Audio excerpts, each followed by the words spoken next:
Hello, everyone, and welcome to the UGA Sports Watch-Along Show with Jim Donnan. This is the former UGA head coach and College Football Hall of Famer. This is Radi Nabulsi. I'm Dayne Young from UGAsports.com. We are your second screen experience for Georgia football. So as you have Georgia versus Arkansas on your big screen, as I hope you do right now, with College Game Day leading into it, have us on your second screen, your phone, your tablet, your laptop, and get our real-time commentary. We'll tell you the clock as we see it. To make sure you can sync it up with your TV. We are brought to you by Bud Light Seltzer and Athens Ford, both longtime sponsors of UGAsports.com. And since we did the first watch-along show, but you're tired of hearing from me, you want to hear what Jim Donnan has to say about Georgia and Arkansas. Coach, it looks like Stetson Bennett getting the start. Yeah, we kind of heard that during the week through different sources, and Roddy's got more sources than me, but you know, it's just a situation with JT that a lot of times when you have an injury to one area of your throwing motion, you try to do some things to compensate for it, and then it makes it even worse for your other part. So you're not using every part of your body, and then you get sore, or supposedly he's got a deltoid type issue or a lat issue on top of that. So the torque involved got a little better, but he's got a soreness in his arm. And when you're a quarterback, that's one of the worst things to have. I mean, you've got your arm is your best ally. And we've got a veteran quarterback who has tremendous experience. And in a game like this, it's going to be very critical that we take care of the ball and distribute it. And if your quarterback's not feeling up to snuff and can't throw the ball in tight windows, you got to go with the guy that you think can. And today's game for me is going to boil down to a couple factors. Number one is our defense for real, like everybody wants it to be. And by that, my standpoint is we haven't been tested at all, particularly a team that can run and throw it at the same time. That's what they're going to do on first and second down, and we're going to have to react. So don't be shocked if they hit a couple on us or they make a couple good runs, because, you know, we're not indestructible. So we're going to have to react to that and tackle. But if we can get these guys to third down, it's going to be ugly, because this guy's not a great passer when he has to throw. By that, I mean, he's not a prototype type passer. He's more of a dual threat guy. So KJ Jefferson's a little bummed up. His knees hurt for Arkansas. We'll see how he can do. Burks is a great receiver on the outside. So our kicking game should help us a lot. But we're going to get tested today. I'm telling you right now, and I might be wrong at the end, and I hope I am, but I think these guys are going to get after us and make us win this game. So it's not going to be some walk in the park. But I congratulate our fans for being there. It looks like we got a full house. Yeah. That's going to be a big part of this game, Roddy, if we can get this crowd raucous enough to get this KJ Jefferson and that offense to maybe make a few mistakes early and jump on them. Make it loud, do the shift that's been working for weeks, you know, the defensive line shifting in unison. But how big a nice infomercial is this? If you are a Georgia fan, and there's a ton of recruits at this game, but if you're a Georgia fan or you're somebody that's not a Georgia fan and you're watching Harris English up there and shout out to Harris English and the Ryder Cup champions, you're watching College Game Day with the horseshoe backdrop of Sanford Stadium. All those fans that Kirby Smart said show up early, they were there. The student section full an hour and a half before kickoff, slap full.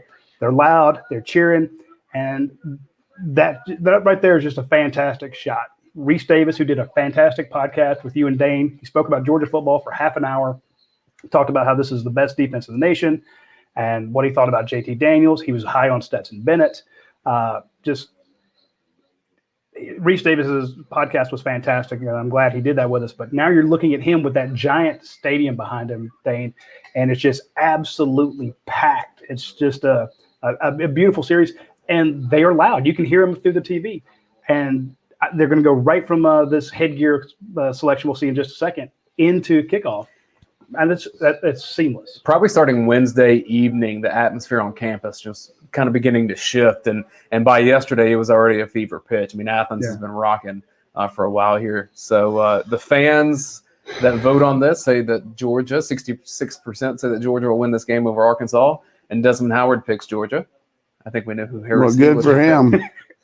Hey, one thing that I always like with my association, Radi and Dayne with ESPN, is these guys come in and I get a chance to spend a little time with them individually, and just their overall thought. Fortunately for us, Dayne and I had Reese on a deal that you can still watch on YouTube, where he talked about so many good things about Georgia and about our chances and Alabama and all that.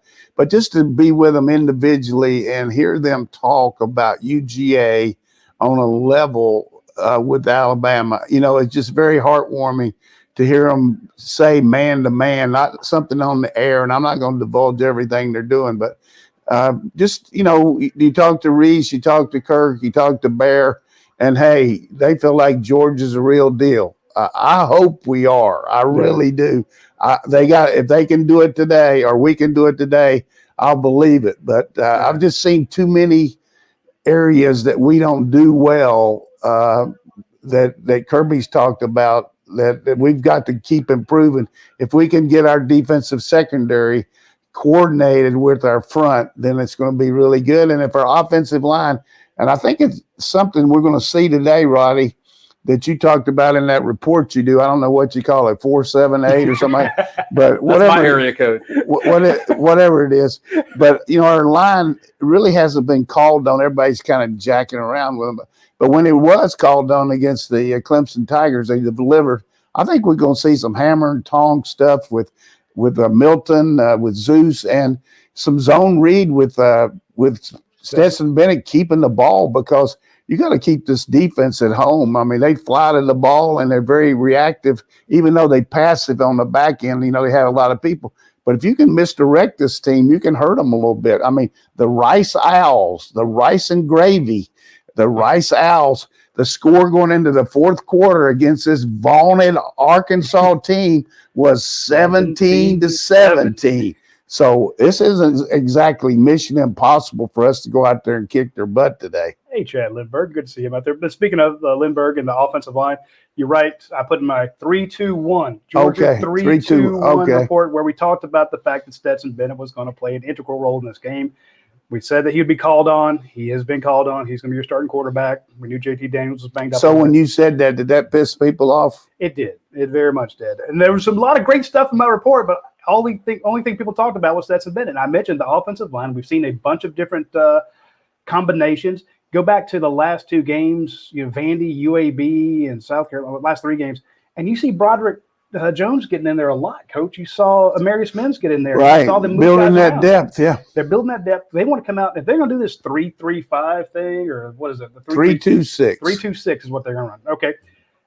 That's 11. That's all they can have. I'm just saying, I got to do the math. I got a journalism degree, but right.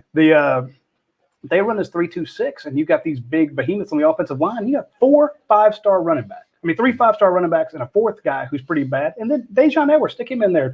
You got 3 great between the tackles runners.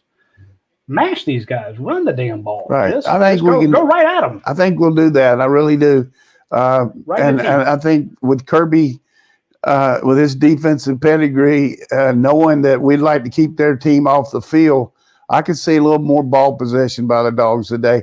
And don't get mad if we're not throwing deep. I mean, these guys are like Willie Mays. There's 100 guys back there. They're deep. They're deep, and it's like that secondary coach was playing these guys up close, and the coach said, "Get back," and they wouldn't get back, and he said, "Tell those guys to get back," and he wouldn't tell them. He said, "If you don't tell them to get back, I'm gonna fire you." He said, "Get back, get back." So they're back, that's for sure. All right, real quick before we get further, we'll get closer to kickoff. Roddy, I want you to give me 20 seconds on the 2 sponsors that make this show possible. You need to support the people that support us. So Bud Light Seltzer and Athens Ford. Give me your 20 best seconds on each. Bud Light Seltzer with the new fall flannel selection fall flannel selection that is out today. You have apple crisp, pumpkin spice, maple pear, and toasted marshmallow. You cannot beat those. I'm about to have a couple Arnold Palmers with their tea and lemonade seltzers. Hit the seltzers. They are fantastic. I drink them all the time. I love them. Show us one of them there. Yeah, filibuster, and I'll show because I have to get the camera back up. Okay. I'm about to create an Arnold Palmer here because they make the Bud Light lemonades and they make the Bud Light teas. I'm gonna pour them together into I'm gonna make my Arnold Palmer. And Athens Ford, boom, there you go. I have it right here. So this is that fall flannel pack, apple crisp, maple pear, pumpkin spice, toasted marshmallow. So we're gonna hit those up. And I'm also want to mention our friends at Athens Ford.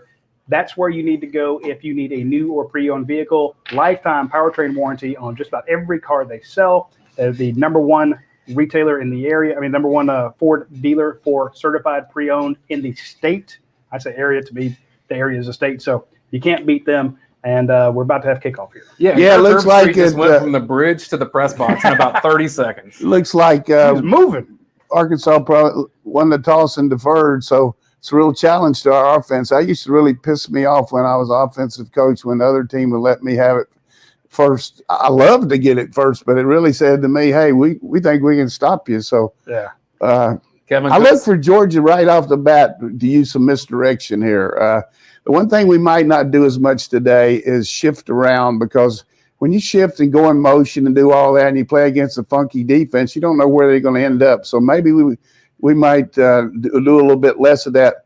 But we can have the big guy, number 0, who hasn't played this year, Darnell Washington, help us in the run game, get a balanced look there, 2 tight ends. And here comes Bennett. And looks like we're going to start out with Mitchell on the split inside. And same offensive line. Yeah, Kickoff was a touchback. Kevin Cook, thanks for the comment, says that Stetson Bennett for president. He'll be commander-in-chief today. He certainly will. Could be an inside run here with everybody split like this. Inside run. No, he kept it. I thought he gave it away. Oh, 9.5 yards. That's what you're going to do with this guy. And that's what we just say. He's going to make them stay at home, and I like that. And we can throw some play action off that. Going fast here.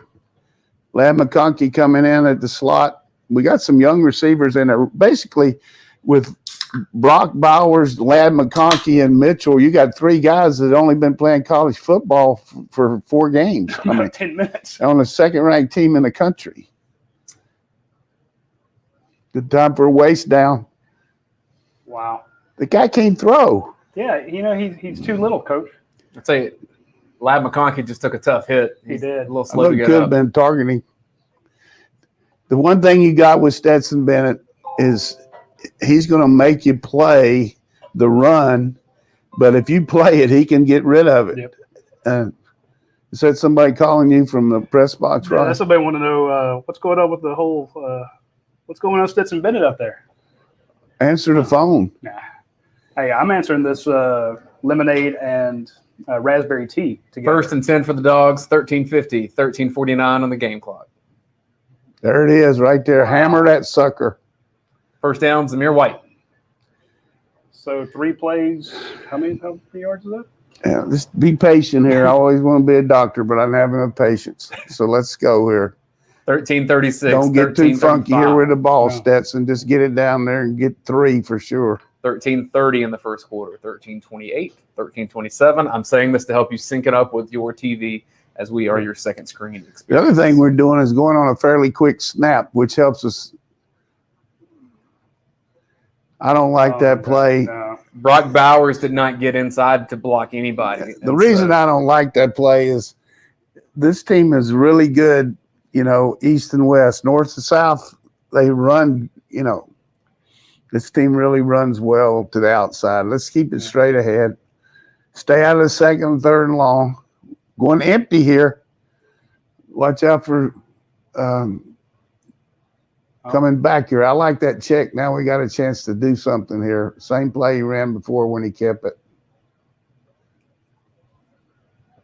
Holding out there. Yes, sir. As I say, He did everything but take his shirt off.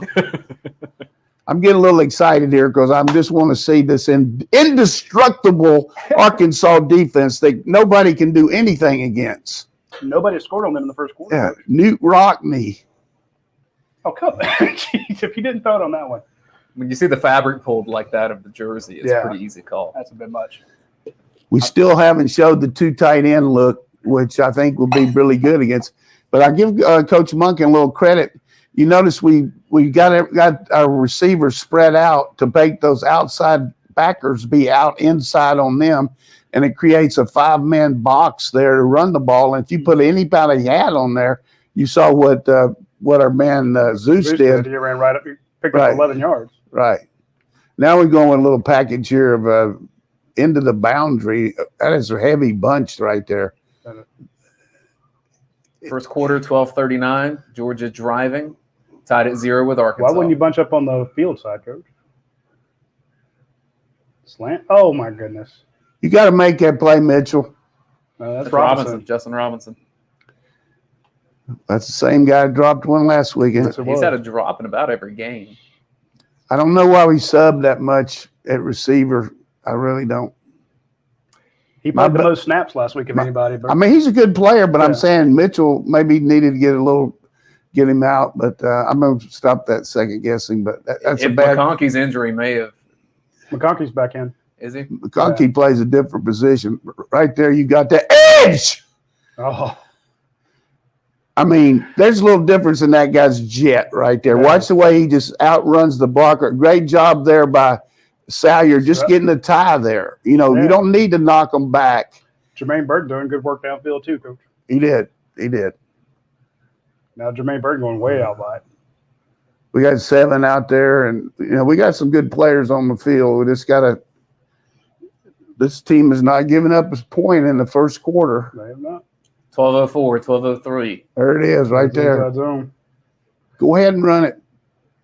That's a productive play. I know a lot of fans are going to think that's not very sexy, but you get down close to the goal line here. That's a good 3 or 4 yards. Yeah. Well, what you got to do inside the 20s, average 3.3 a play out in the field, but inside the 20, 2.5 because you got 4 downs. Unless you Kirby Smart, who a lot of times will kick a field goal, but I don't mean that necessarily bad, but I tell you what, this is kind of drive that you can stick it to the Arkansas team. Just a real good statement if you can get it in the end zone there.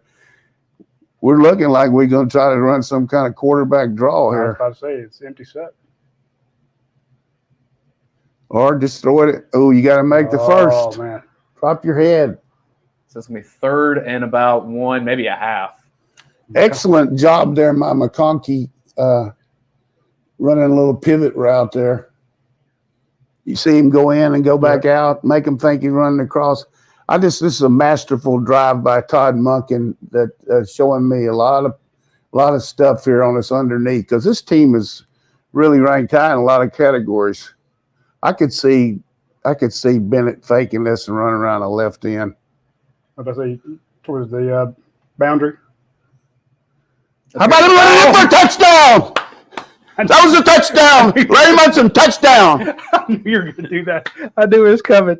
We just saw that inside zone. I'm like, coach is going to blow up. You know what I like about Zamir White, that whole series, except for one play, he was in there and he was lathered up. Yeah. I mean, how many times? He got stopped, he got mad. Look at this double team. And watch the kick out by Brock.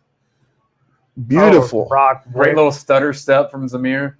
Go over there and get Barry Odom and give you some adjustments now. That vaunted Arkansas defense. Stetson Bennett, what is wrong with that guy? How can he play in there? He sucks, Coach. He can't change the plays at the line of scrimmage. He can't run zone reads. He can't do anything but get that. I mean, Stanford Stadium's that's his place, isn't it? That is his home away from home. And, folks, I know he's not a huge guy, but he's about the same size as Bryce Young.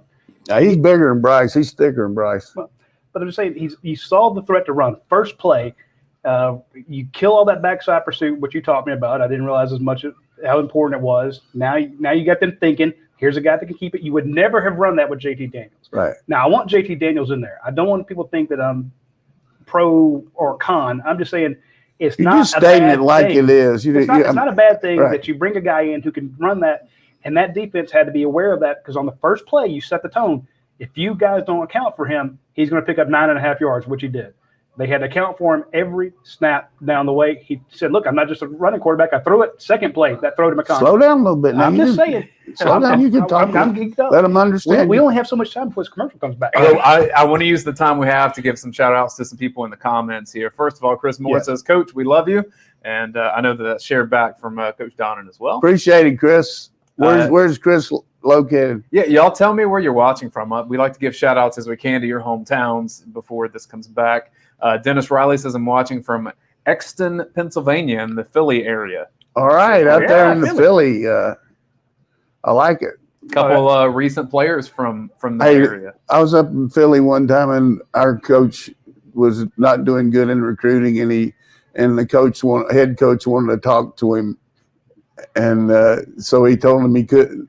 I told him that the guy wasn't available, and he said, "Why not?" And he said, "Tell him that I'm on a quiescent phone and I can't use that phone." I said a quiescent phone, but we did that from Philadelphia. We were recruiting this quarterback and we were getting beat on him. And he said, "Tell him I'm on a quiescent phone. Maybe he would think it's something that you can't talk on." So go ahead. Jermaine King's in Athens, Georgia. Jermaine, you support everything Jermaine. we do. We love Jermaine. Christy Yule's in Chapel Hill. I think she gave a shout out to you, Coach. Hey, Chapel Hill. I got a big game against the Dukies today. Dogtown Rambler is in Nashville, Georgia. I know it well. I covered that South Georgia area in my first job out of college. Good job. AOB. I'm scrolling back up. Dayne, I want to give you a shout out. The Reese Davis said he was glad that he worked at the same place you did. We did. Our careers went different places after that, but we both became friends with you. So I guess. Well, you still got time to catch up with Reese. So time's on my side, not his, right? Go Dogs from MCAS Cherry Point. That is from Paul Blanco. New York City from Milliart. Roswell, Georgia. Temple for Chris Moore. Dennis Riley is a Philly dog, he says. Andrew White's in Alabama. Any questions? We have Pelham, Georgia, Beaufort, South Carolina, Frankfort, Kentucky. I got a comment from Malik Herring, Coach. Malik, okay. 3 down linemen inside the 5. Man, run the damn ball. Boy, Malik, hey, you learned a lot playing football, Malik. I like that. Shout out to Tyler Stump in Lexington, Kentucky. That's my Look at college that roommate. right there. Stetson Bennett going over to Robinson to say, "Hey, it's okay. You're going to be okay." That's good leadership. I'm going to hit you, Robin. Go right back to you. Yeah, and Robinson's going to be okay. He's a good player. Kickoff This is really scary here. We That kicked was the ball dumb. deep. Make Kirby mad, but this is a real challenge to our team defensively now, because this team presents. They run. Watch them. I'm gonna coach you up a little bit. Watch the splits of the wide receivers. You can hardly see them. They're almost out of bounds unless they change. Let's see how they try to attack this Georgia defense with the RPOs. Can they get something happening, knowing that they're behind early in the game on the road with the quarterback that's bummed up a little bit? They might take a shot here right off the bat. Hawks take over. They're not that wide this time. Yeah, but right tackle Jackson. Yes, it did. Every time, Coach. Every time. Engelbert Humperdinck. Welcome to my world. That's welcome to Stanford Stadium every time. I did this. I mentioned that earlier with the defense shifting because coaches said it every week. So I figured I wanted to say it first so I could claim that I called it. You did it. No, Coach, you're steering. I repeat your stuff and it makes me sound good. It's Coach. happened so many times. I don't understand. Do they watch the film? I like us getting behind the sticks here. Yeah, right there in front of the. There's another one. Come on, quarterback, call a snap. Yeah. I'll tell you, that crowd that Kirby was asking for is also helping. They are right in front of the student section. Yep. I can feel the vibrations. We're about 3-4 miles away. Who else is in that As the bird section? flies, You can don't feel want it. to get behind the sticks against this defense. Roddy, No. who else is in that section at the top? Isn't that where recruits are? No. No, they're Are they down on the other another side now? end. They're in the end zone. Okay. So the blast of the students is headed towards them. Gotcha. We just got to don't get too overconfident there. Make them punt this ball back here. And this game will be history. Bill Florence says it's the Donnan shift is what he's calling it. Trayvon Walker, great play. That was pretty legit. We got to make them, seriously, no penalties here now and make them punt. And this game is going to be a lot different vibe. They're jawing out there, Coach. Is this a deep shot or conservative play to punt?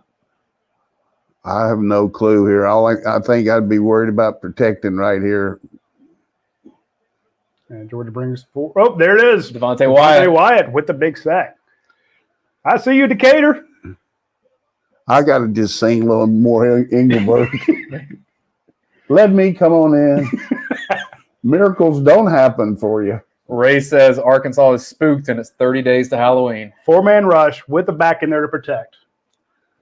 This is like Clemson. Yeah, this is going to be a draw play right here. I can tell you right now. He's going to run a draw play. This is. They just want extra yards. That sack may as be as big as the one at Clemson.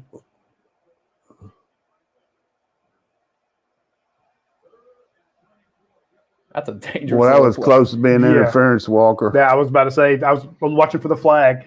And then that little Monday Night Football logo popped up with the yellow by ESPN on that. Right here, you got to watch out for one thing. Kyrus Jackson. He should be getting it from about, his 45? See, we could have got a penalty there. Yeah. When you get that arm wrapped around the back. I mean, that worried me. Sam, come on.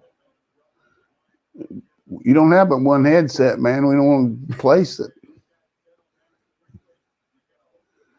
This is an interesting scenario here because their coordinator of special teams was here, Scott Fountain, and he's known to do a lot of funky things, either, snapping it to him and trying to run the rugby kick or this is something as a punter you hate. Your back foot's close to going out. If you get a bad snap, you can step on the line. I used to hate to punt out of my own end zone. He got it off quick. He did. That's going to be dangerous right here. That's going to be really dangerous. No penalties. Oh, one more flag on the play. Shit. Kirby going crazy. Excuse my language. Kirby going crazy here with a stupid penalty. I thought he'd get it at his 45. He got it on the 48 of just dumb. Arkansas.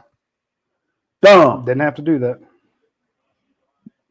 You got a field goal there without that. Block in the back. Who did it? Call. Whoever Kirby's talking to. Yeah, whoever's just getting killed. Head coach, Arkansas's first series, negative 14 yards. Yep. That doesn't build a lot of confidence.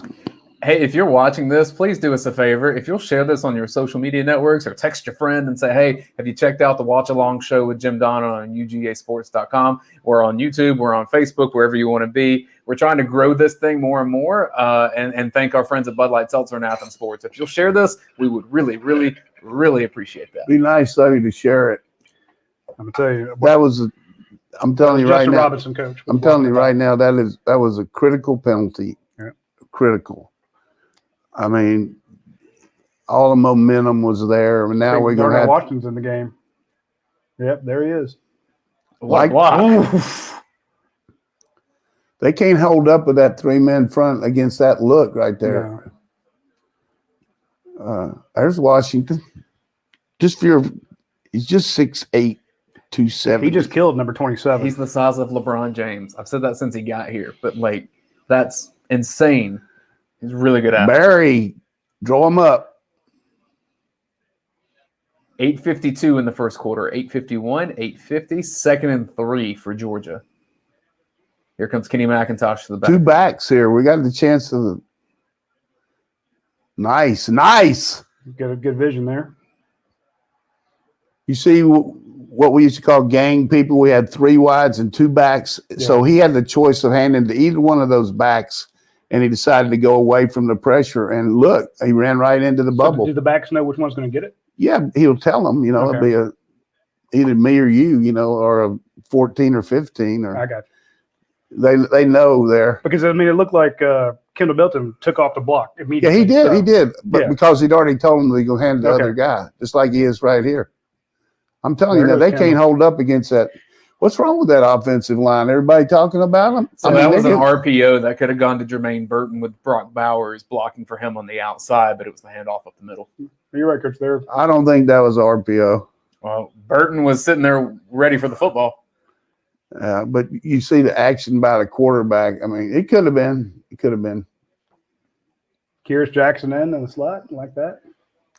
You're just not going to throw deep when they keep lining up like that. He's going to run it over here again. I mean, watch this receiver here block this guy. Look at the guys on and the zero technique and the 2-eye technique. Terrible run. Yeah, that whole right side was open. And then a guy standing up. You had 2 down linemen and a standing. It's all good. It's all good. But hey, they got a good stop there. Derek Walker asked, Coach, how does the offensive line look so far? It's early Looks yet, good. I'll say that. Looks good. What's good is this lemonade and raspberry tea. Mitch, thanks for sharing. This is fantastic. This is the perfect time for Bennett to keep it.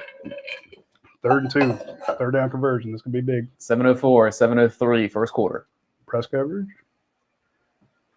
Oh, no. What are you cutting back for?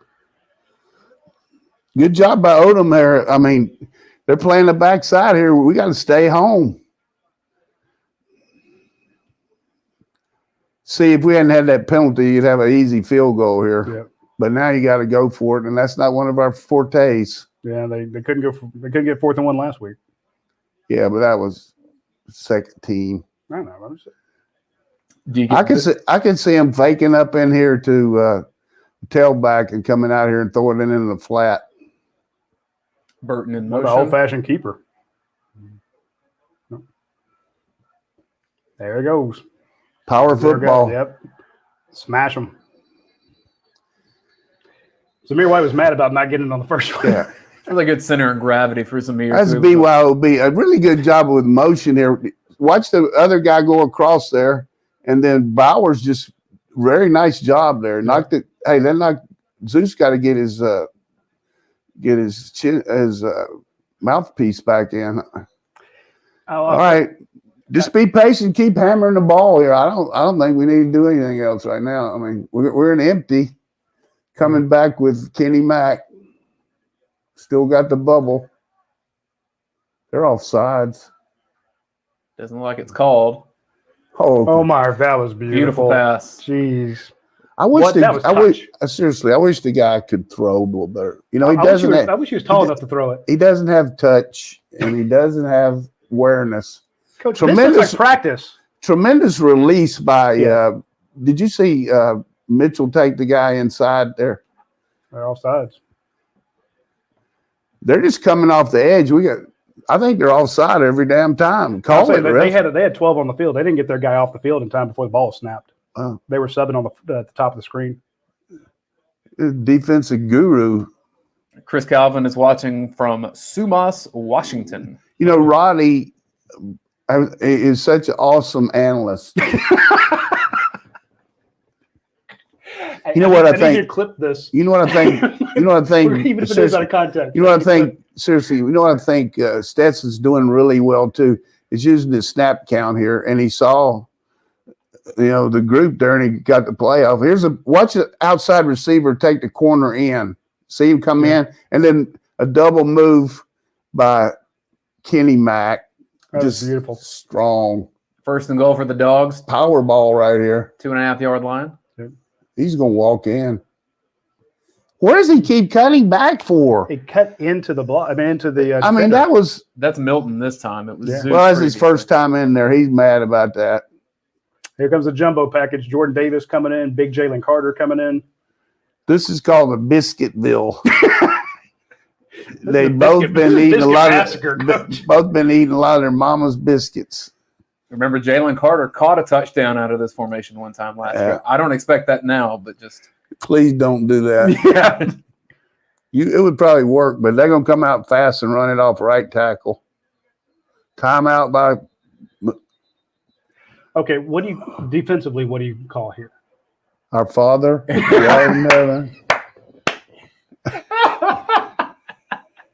I mean, you ain't got people to block Jordan Davis or push him off the ball. I mean, what we used to call is butcher knife bandit. It's just 11 guys go for it. Line them all up, and if they throw it, they throw it. You're going to pinch the outside guys. You're going to bring all the guys off. We call it butcher knife bandit because you're trying to cut them. Yeah. And you're trying to, steal it with the bandit. But I'm just a little worried about our cutbacks right now. We're doing too much of that. Yeah, you're following your lead block there. But the other thing I saw on that 5-4-3 report you had was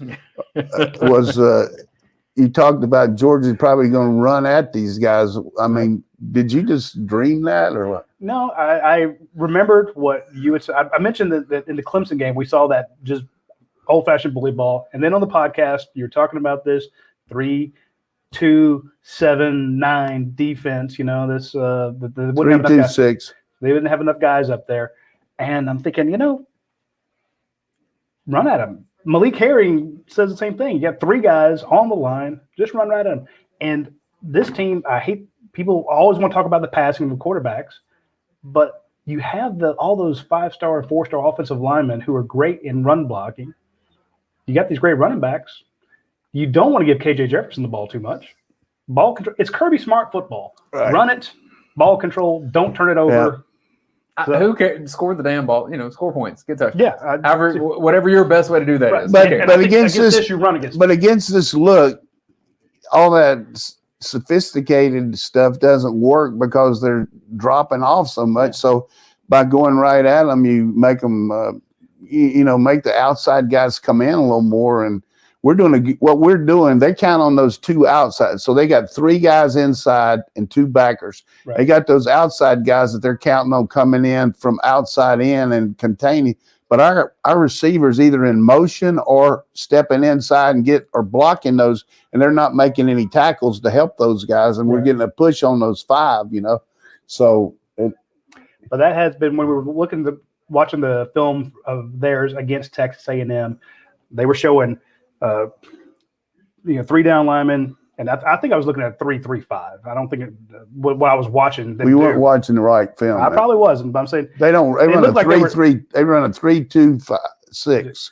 So I mean, I thought it was 3-3, and I was because sometimes they got 11 players. I know. I'm just saying the guy that was coming up from the edges. It was look, we're gonna keep everything in front of us, and we're gonna swarm the ball nonstop. And I'm like, okay, that's great. But what if we got more hats on the O line than you got on the D line, and we're able to get a push, and then watch this right here. We're going to come out of the huddle fast. Just don't get a penalty here. Milton Davis still out there. Jalen Carter still out there. John Fitzpatrick. Milton, get the exchange here and Burma Road. Be interesting. Rachel Dog says coaches in rare form today. I love it. The 85 there. That's Owen Condon. Yeah, we got the meat squad in here.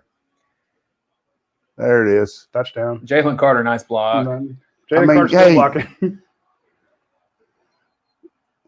A very good situation there. If you're thinking defensively and you got all that stuff over here, the wing and all, you're going to move your defense over. So we went back to the weak side there where it was balanced over there and just got to push. Look at that right there. Jesus, Jalen Carter killed him, man. Look at Jamari Salyer, too. This is a great way. Condon pretty good inside there on the no-hitter. He hit the ground. Let me just tell you that this is a definitive make-your-season type start for the Dogs right now. Yeah. I mean, it couldn't start any worse for the Hogs. Arkansas is not built to come from behind. Boy, I'm glad he held on to it. Yes, he did.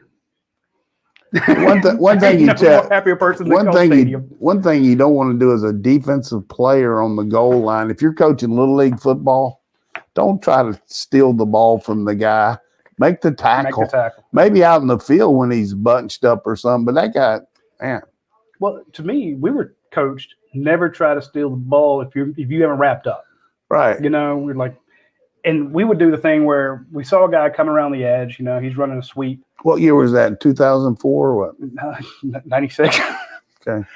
And one guy yelled high, one guy yelled low. The low guy was supposed to wrap up. The high guy was supposed to steal the ball. And we hit and try to get it. It worked once 1,000 times, but it was all, Coach Beggs, Rockdale County High School. I won't repeat all the expletives he used, but it was, get the man on the ground first. And we did all the stripping drills. But if he saw a guy try to strip him before the man was tackled, before he had him down, you ran stadium steps. Yeah, you should. That guy should.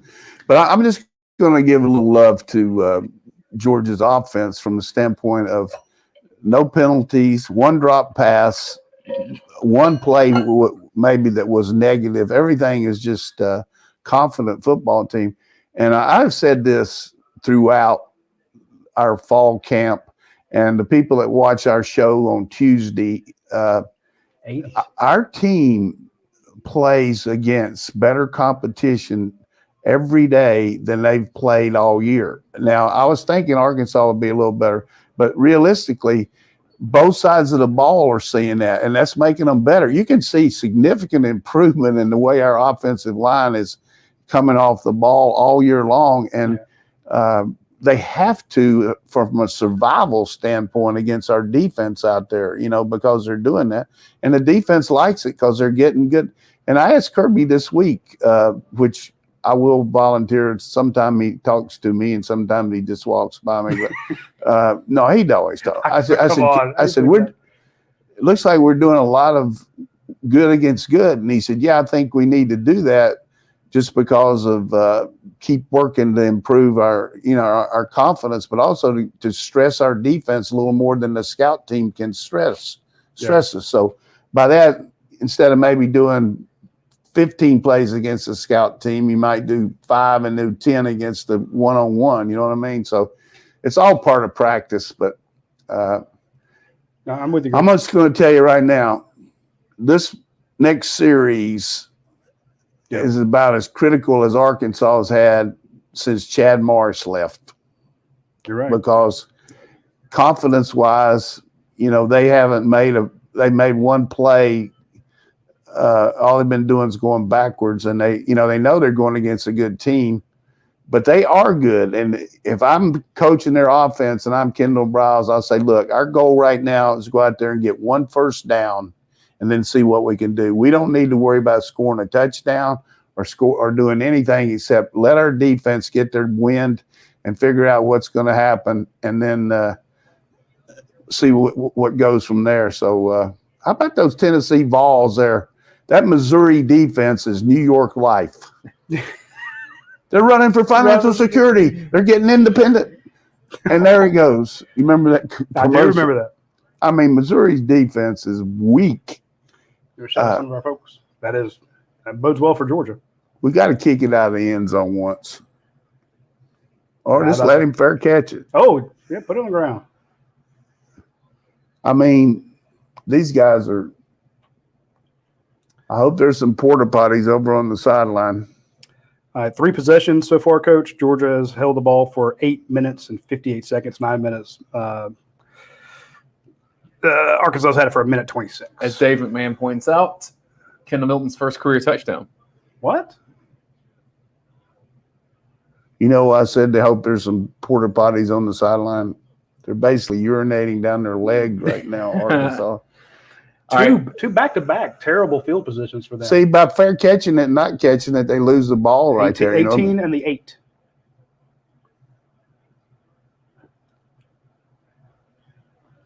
Yeah, he gets to the outside. Channing Tindall's waiting on him. Oh, don't do that. Ooh, God. We don't need a penalty back here. Come on, man. We don't need anything but make them punt here. I just know this team's very capable, ladies and gentlemen, and I've told you, and it worries me.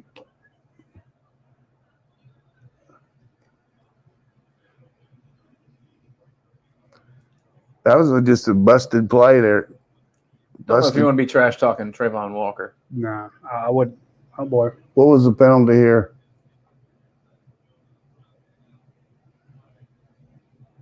Oh, bitch. Okay, I like it. I like it. Lump Dog, thanks for asking for the clock update. We got multiple things happening here, so I'll give that to you as we see it running. Right now we see 4-2. Seeing the replay of the penalty against Arkansas right now. Good play by Nakobe Dean. He was on a blitz and he redirected. So 355, 354, 353. It's 2nd and 13. Hogs are spread out wide.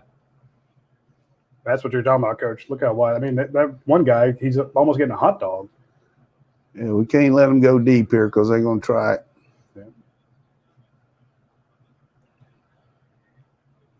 Great tackle.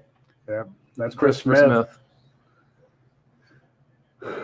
Might see Tyke in the game here. We go to dime. We've already seen Darnell Washington back from his injury. Good job, Brainy. Yeah. What is that diamond bunch over there? Yeah, they're going to try to throw something into the boundary here. 307, 306. Get him down. The Kobe Dean's there. That's way to listen to me. Just stop. No penalties. I think they heard you. Okay.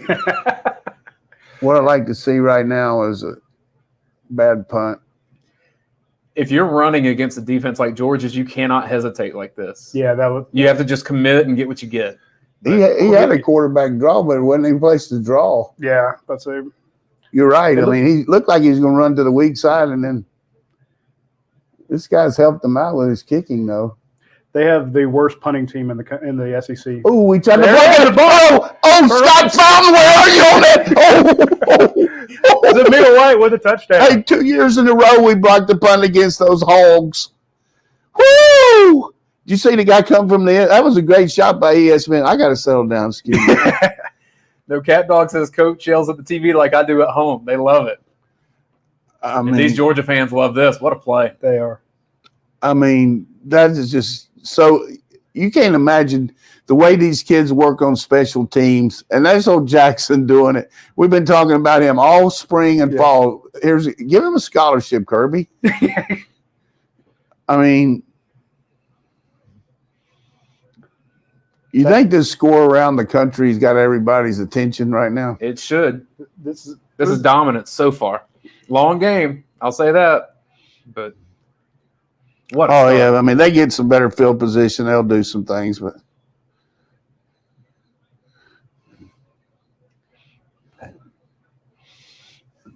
wow. He's. I really. I mean, last year, who blocked the punt? Was it Zamir? Zamir blocked it. Yeah. Yeah. And now he gets a touchdown. But there's a very good job by also a freshman number 8 for us, Sherman, getting in there too. That's the thing. We got a lot of first-team guys on the special team. It's just a thrill of a lifetime for a kid to come in here and walk on from, where he did and make our team and be a big part of it. And these kids react to that. They love a kid like that. I mean, it's just it's good morale. I mean, hey, you've been working your butt off, and now look what happened. You just blocked the punt here on national television. And Hey, quickly, I want to give a shout out to John Wittenberg. Gave us a super chat, and we always appreciate these. John says, "Do I enjoy the watch along show? It's on the big screen, so I can sync at the game with my headset. Very entertaining and informative." And he's in Sandy Springs, Georgia. He says, "Go Dogs!" Thank you, John, for being a fan. Thanks a lot, John. That's means a lot to us. It does. And anyone that shares us far and wide, we appreciate it. The super chats, we always appreciate. I kind of view it as like a tip for what we do, and we're happy to do the job that we can for you. So thanks again, John. I'm trying to keep up with the comments. They're firing hard today. Roddy doing some serious drinking now. You going in anything? Got any alcohol? I had somebody challenge me to have one of those for every time Georgia scores, and I'm like, no, I will die. Tyler says Muschamps doing work as special teams coach. What happened here? Oh my God. I hope it's a cramp. But seriously about you hope so. Seriously about that report that you do. Oh, is that Nakobe Dean? That's Nakobe Dean, coach.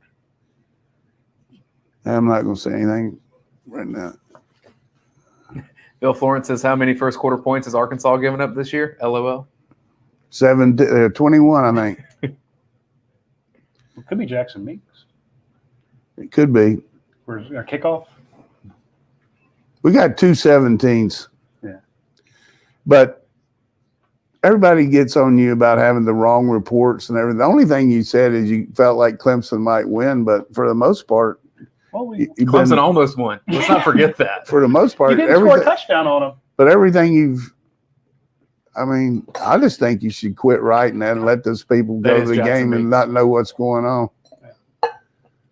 Shout out to Ron Corson. That's a good group there. Chris on the right, Drew Wilson, who is now the associate athletic trainer, took David Jack's place. Who we moved the guy up to be the head trainer at Southern Cal, right out of our coaching tree here on Ron Corson. And I think, I mean, I've read about that where Radi came up with that, but seriously, I mean, I've been wrong before, but I thought Arkansas would challenge it. But they've had poor field position. Now they got a chance here. You know, I keep telling you, you got to get a first down here and then start doing some of your stuff. But this is a top 10 matchup, and Georgia's up 21-0. 216. Ooh. Oh, he almost dropped it. This is ugly right now. 209, 208. 207. It's first quarter. Georgia leads. And, you know, depending on how bad JT's arm is, it really is a blessing to get that if he couldn't go, that he didn't have to try it, you know? Yeah. Don't you? I mean, it's just great coaching by Monken and those guys. Good protection from Arkansas here. If he's 100% for Kamala Tavius Brini, you got to make a better tackle than that, Brini. That is pitiful. We had lost there. Yeah, you might see Taki Smith come in now. So there's their first down. That's just a bad play by us. Now they're going to roll. Running the option. Big Jordan Davis trying to catch him. So you see how one mistake compounds quickly? There's a flag on this play, though. But you're right. Hey, momentum. Just one play, sometimes all you need.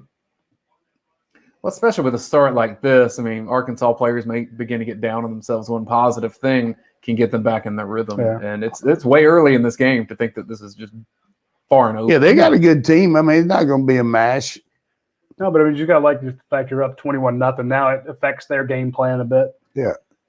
Bad hole right there on Carter. We've had 2 missed tackles so far. These last couple of plays got our defense attention, I promise you. Yeah. We're not indestructible now. They can move the ball. I mean, they got good stuff. That's exactly what I predicted they would happen. That they would move the ball on Georgia. I'd be very happy to be wrong, don't you? Well, what a run that kid just ran right there. Wow. He took Nolan Smith for a ride. Got some speed. Good waist down here to go deep. 2nd and 2 for the Hogs. 49 seconds, 48 seconds. They're showing a packed Sanford Stadium.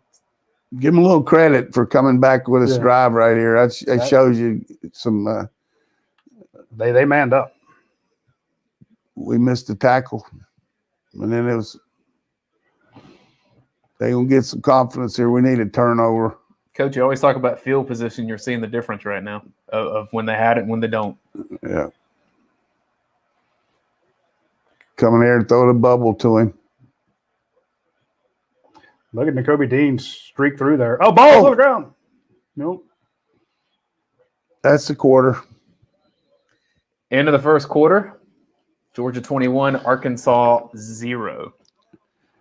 Hey, we went downhill from last week. We had 35 Just kidding. Tell us a little bit about the sponsors here. You're not going to stick around for the commercial? I just have to do what Arkansas should be doing over on the sideline. I do want to mention our friends at Athens Ford. That is a fantastic place for you to get service done on your vehicle. When you need a oil change, you need new tires, you need your brakes done. You get that annoying squeaking that happens in your brakes, and it just drives you bonkers. And you know that everyone's looking at you when you come up to the stop sign. Go out to Athens Ford. You can actually schedule it online. Go to athensford.com and say, hey, I want to come in on this date for this service. I'm showing athensford.com to our friends right now. It's a fantastic little scheduling service you can do online. You set it up. You know, if they got an opening then, you'll see it right away. You don't have to call somebody and ask and try to work it out. You just pick your spot. Whoa, this 2021 Ford F-150. Calm down. Whoa. And they, look at that thing. The trim packages on those are nuts.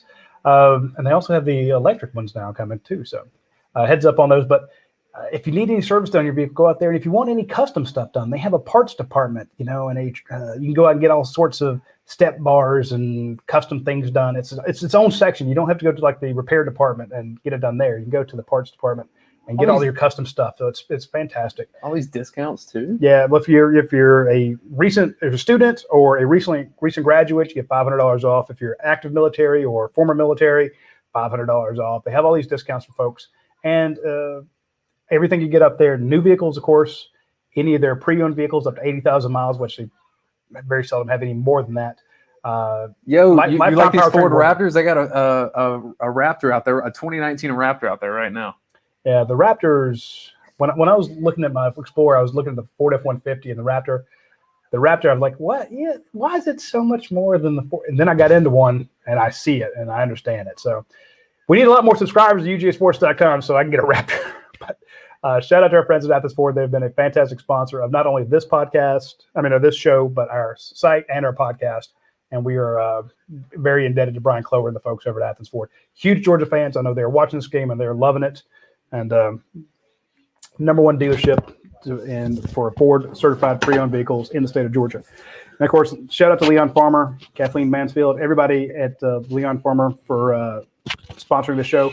I am knocking back the Bud Light sponsors. The Bud Light seltzers are 5% alcohol, 100 calories, less than 1 gram of sugar per 12 ounces, 2 carbs. If you're on keto, you can drink these. You'll love them.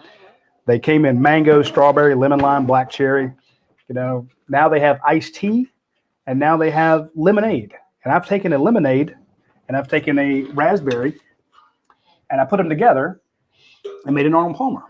And I'm done with that one. I'm going to go. Can we call it the Leon Farmer Palmer? Yeah, the Leon Farmer. I'm going to go strawberry lemonade and apple tea. I'm going to put those two together. I like it.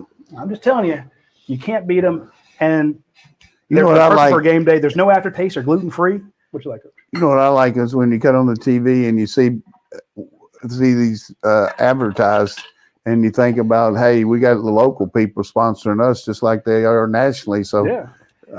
They're all doing a good job. And same thing with Ford. All these Ford commercials. Athens Ford give you some personal treatment, just as good as you'll ever find anywhere.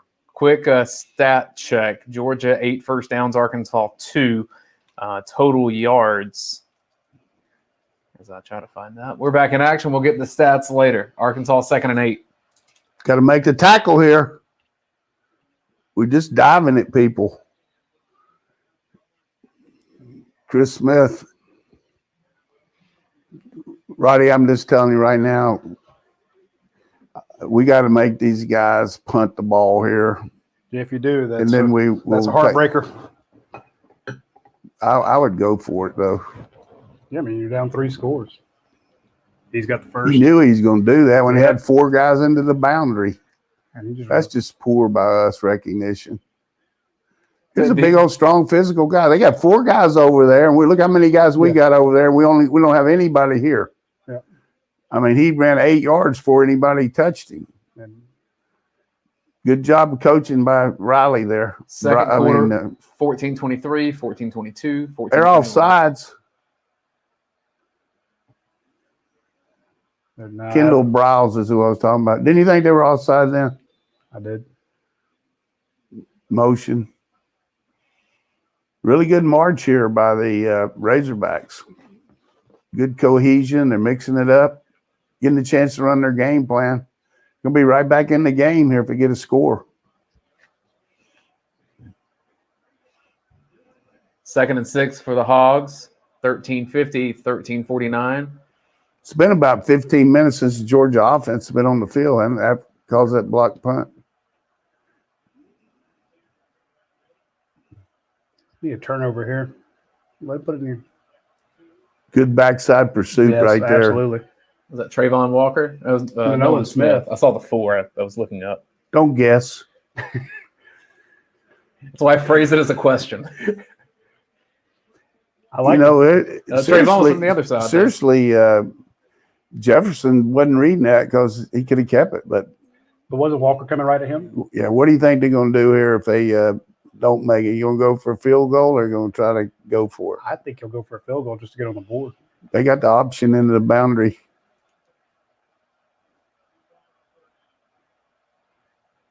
Got to take the court. This is field goal. Well, if Look at that big stud. in the game against Texas A&M, it was a much different situation because Arkansas had a lead, and it was kind of in the position that Georgia is now, and they ended up going for it and not making it, and kind of allowed Texas A&M to get back in the game. It looks like that's a different situation here. We're just defeating blockers right here. Quay Walker, with that penetration, was so quick. If we block this kick, I'll pass out. This is they faked the field goal on us last year, didn't they? That's right. 38-yard attempt. It is up. It He missed it. Good. Welcome to my world. Let me come on in. A really productive drive from Arkansas, and it ends with nothing. Here's the thing right here. That's a killer for Arkansas. Yeah. I mean, you got to get points, but what does that do to your psyche? not good. But our offense needs to warm up, though. We haven't been out there for 3 days and 14 nights. How long has it been since time of possession? We scored a field goal with how much time to go in the – we scored a touchdown to make it 14 with how much time to go in the first quarter. That was – the clock was at 4:36, Coach, so 10 minutes in. So how much time's left in this? 12-17. So basically 8 minutes of the game time, and then you add all the commercials and all that. It's been about 17 or 18 minutes since our offense has been on the field because of the block kick, right? Yeah, you're right. Let me get some quick-hitting questions during this break here. Let's hit them quick. Marcus Johnson, can we get Jordan Davis and Jamari Salyer to suit up for the Falcons tomorrow? No. We got to get him for Florida. Sherry says, I didn't know Elvis was a dog fan. Awesome. Hey, watch this show every week. Elvis, if we keep winning, you're going to hear some Elvis, Sherry. Hamwich, Coach, do you think that Georgia plays Tyke Smith more after Brady's missed tackle? He probably get a little bit of looks there. But, hey, kids are going to miss plays. But Tyke's gotten some practice time just like Darnell Washington. He'll get some looks today. Maybe in the dime package, but Brady's had a good year. I just hate he missed that one play, but it really made their whole drive, didn't it? For people that don't understand the Elvis thing, let me bring it a little closer. Elvis is always in the building. It's one of the things that I think my granddaughter gave me that pillow one year, and just always have Elvis in the building. I want to shout out to Lump Dog. He says, get the Raptor for your son, Roddy. No. He's 17. Don't, because I would prefer you pay me. Yeah. Raptor for your son. Yeah. Hey, and here's the thing. Wind and Raven. Go Dogs, loving this, watching, and MX. Great job, Roddy. Wind and Raven. That is Steve Patterson. That is a guy that started UGASports.com. So good job, Steve. Way to watch it. Thanks for laying the foundation. Yeah. Come a long way. We wouldn't have this without him, so. That guy is a legend, and he's living his best life and staying healthy. He better be.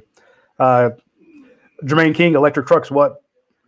Shout out to Jermaine and his mom. But hey, folks, again, would really appreciate you sharing this and stop making fun of my blue shirt. It is a Bud Light Seltzer shirt. I couldn't be. Is that a Bud Light Seltzer shirt? Yeah, Bud Light Seltzer shirt. How come we don't have any? Because you got to wear red. I wear black. I wear white. Hey, I just want to tell you that my one concern right now is take care of the ball right here. Just make sure we punt. That's all I want to do, okay? I'd love to see Uga get a little more excited, but it's a medium day out there. But seriously, I'm a little worried about us being a little cold. That student section in cold, they're geeked up. They're bringing these guys off the edge now. They're not lining them up deep. Yeah, you're right. They don't have enough people there. They're about 6 yards. 12. You notice what I said here? What they've done is those guys that were lined up in a 3-2-6, and those guys are outside. Now they're coming in and play the run a little more. See how much closer this guy is? Yep. We got him blocked too right here. They don't have enough people. How did you see that fast? Just until they put somebody else in there. Look at every play. You got it there, Todd Munkin. 11. That's the way he calls them. He's ready to rock. William Pack says Broderick Jones is in the game. Oh, is he? Nice. Give us a shot of the field here. I don't want to see JT's neck. Give us the 11. Hey, we got Big Darnell in there. He might go in motion. Watch his tight end. He might go in motion there. God, he's a giant. They haven't snapped the ball yet. See, that's the first time we've had a penalty because we're trying to be too slick. Yep. As an old coach here, I'm just a little nervous about this drive. So there's 11:17 on the game clock as we see it, 11:15. Because you feel like, hey, we got to let these guys down. And, hey, you got to go in and do it, though. They make you execute. They make you stop yourself. You know what I mean? They're not. That's a big penalty for them. Chuck Ward says he's just tuning in, eating smoked pig 3 ways in Huffman, Texas. This is RPO here. 10:52, 10:51. He's probably going to throw the ball here. Ooh. Oh, wow. Go on and break it, Cook. I mean, I'm going to tell you this. Excuse me, I just want to get excited about Bennett. He checked that play off right into where they're going. Watch him. That guy, that's just an incredible job by McConkey. And good job by Broderick, too. I mean, that's just a real good run there. Yep. Hey, how about that mash there by 63? He just killed people. On that touchdown run. We're physically doing a pretty good job. When they came in that jumbo package, 63. Just mauling them. He doesn't want to get too slick here now. 10:08, 10:07, 10:06, second quarter. See, unless they put some more people up. Now, they got their safeties up here now. They don't have enough people right here. They just don't. That's a hell of a run. Hello. Could you tell them they need more people? Let's not let them know. I mean, is that Barry Odom?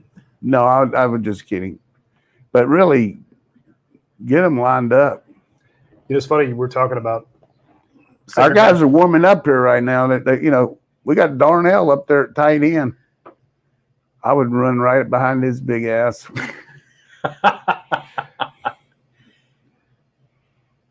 Jamari fell down. Oh, penalty.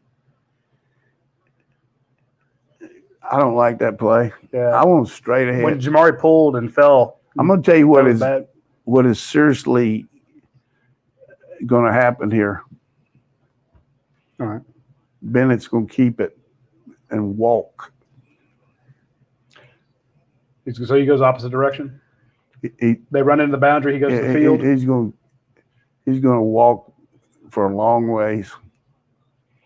Mitchell, McConkey. I was trying to see if the receivers are, but now we're looking at How about Washington destroying the end with that wham back block? You're right. Snap it. You're right, Scott Francis. Oh, wow. See, we helped them by going a long count there, waiting, and they just kept looking, and they took pressure on us. Yeah. First down call hurt us. Can't make every play perfect, though. I mean, it's where you got to throw underneath on these guys. 8:10 on the game clock. 8:09, 8:08.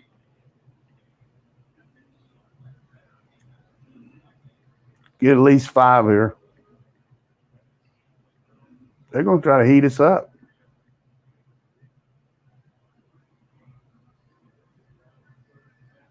He's holding him. There he was. Pulled his arm down. Yeah. I was about to say, this isn't rocket science. Coach, you can't hold him.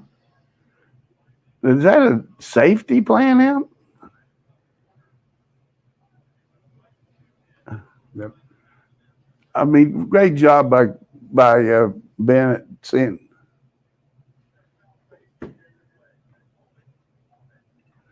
Who's holding on? Broderick Jones? Broderick Jones. Shit. Their only chance against us is for us to do stuff. Give it away. Good read by Bennett there going deep. Broderick, you're going to have some bad plays. I thought he said 59. They're showing 69. Well, if it's Nice. Salyer, then it was 69. We can't keep up with who's in the game.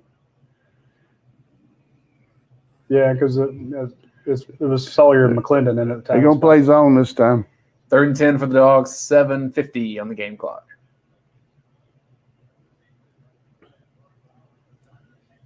Stetson looks so in control. They're offside. Yeah.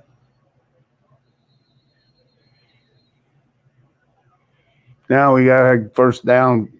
I mean, a good chance of 2 plays.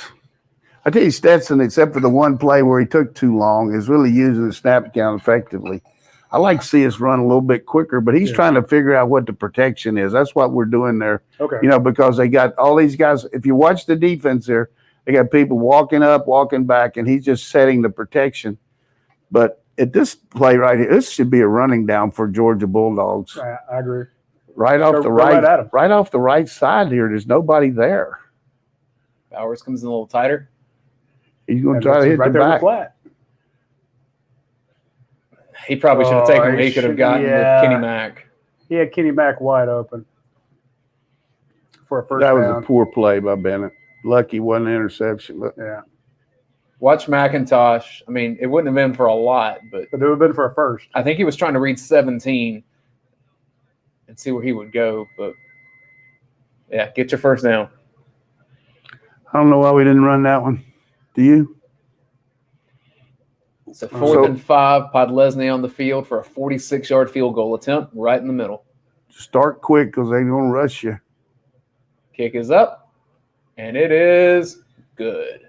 Georgia with a 24-0 lead with 7:38 left in the second quarter. Nice drive. Only thing was wrong, we had 3 penalties, right? Yeah, I mean, you would have had a nice pass interference call, but you had the holding. It's good to see Jack Podlesny back in form. Beginning of the season, not quite as good. I asked Jake Camarda about that earlier this week, and he just said, you know, we all encourage each other. We know that you're going to miss kicks. That happens. And because I was asking just about the teamwork between Camarda and Podlesny.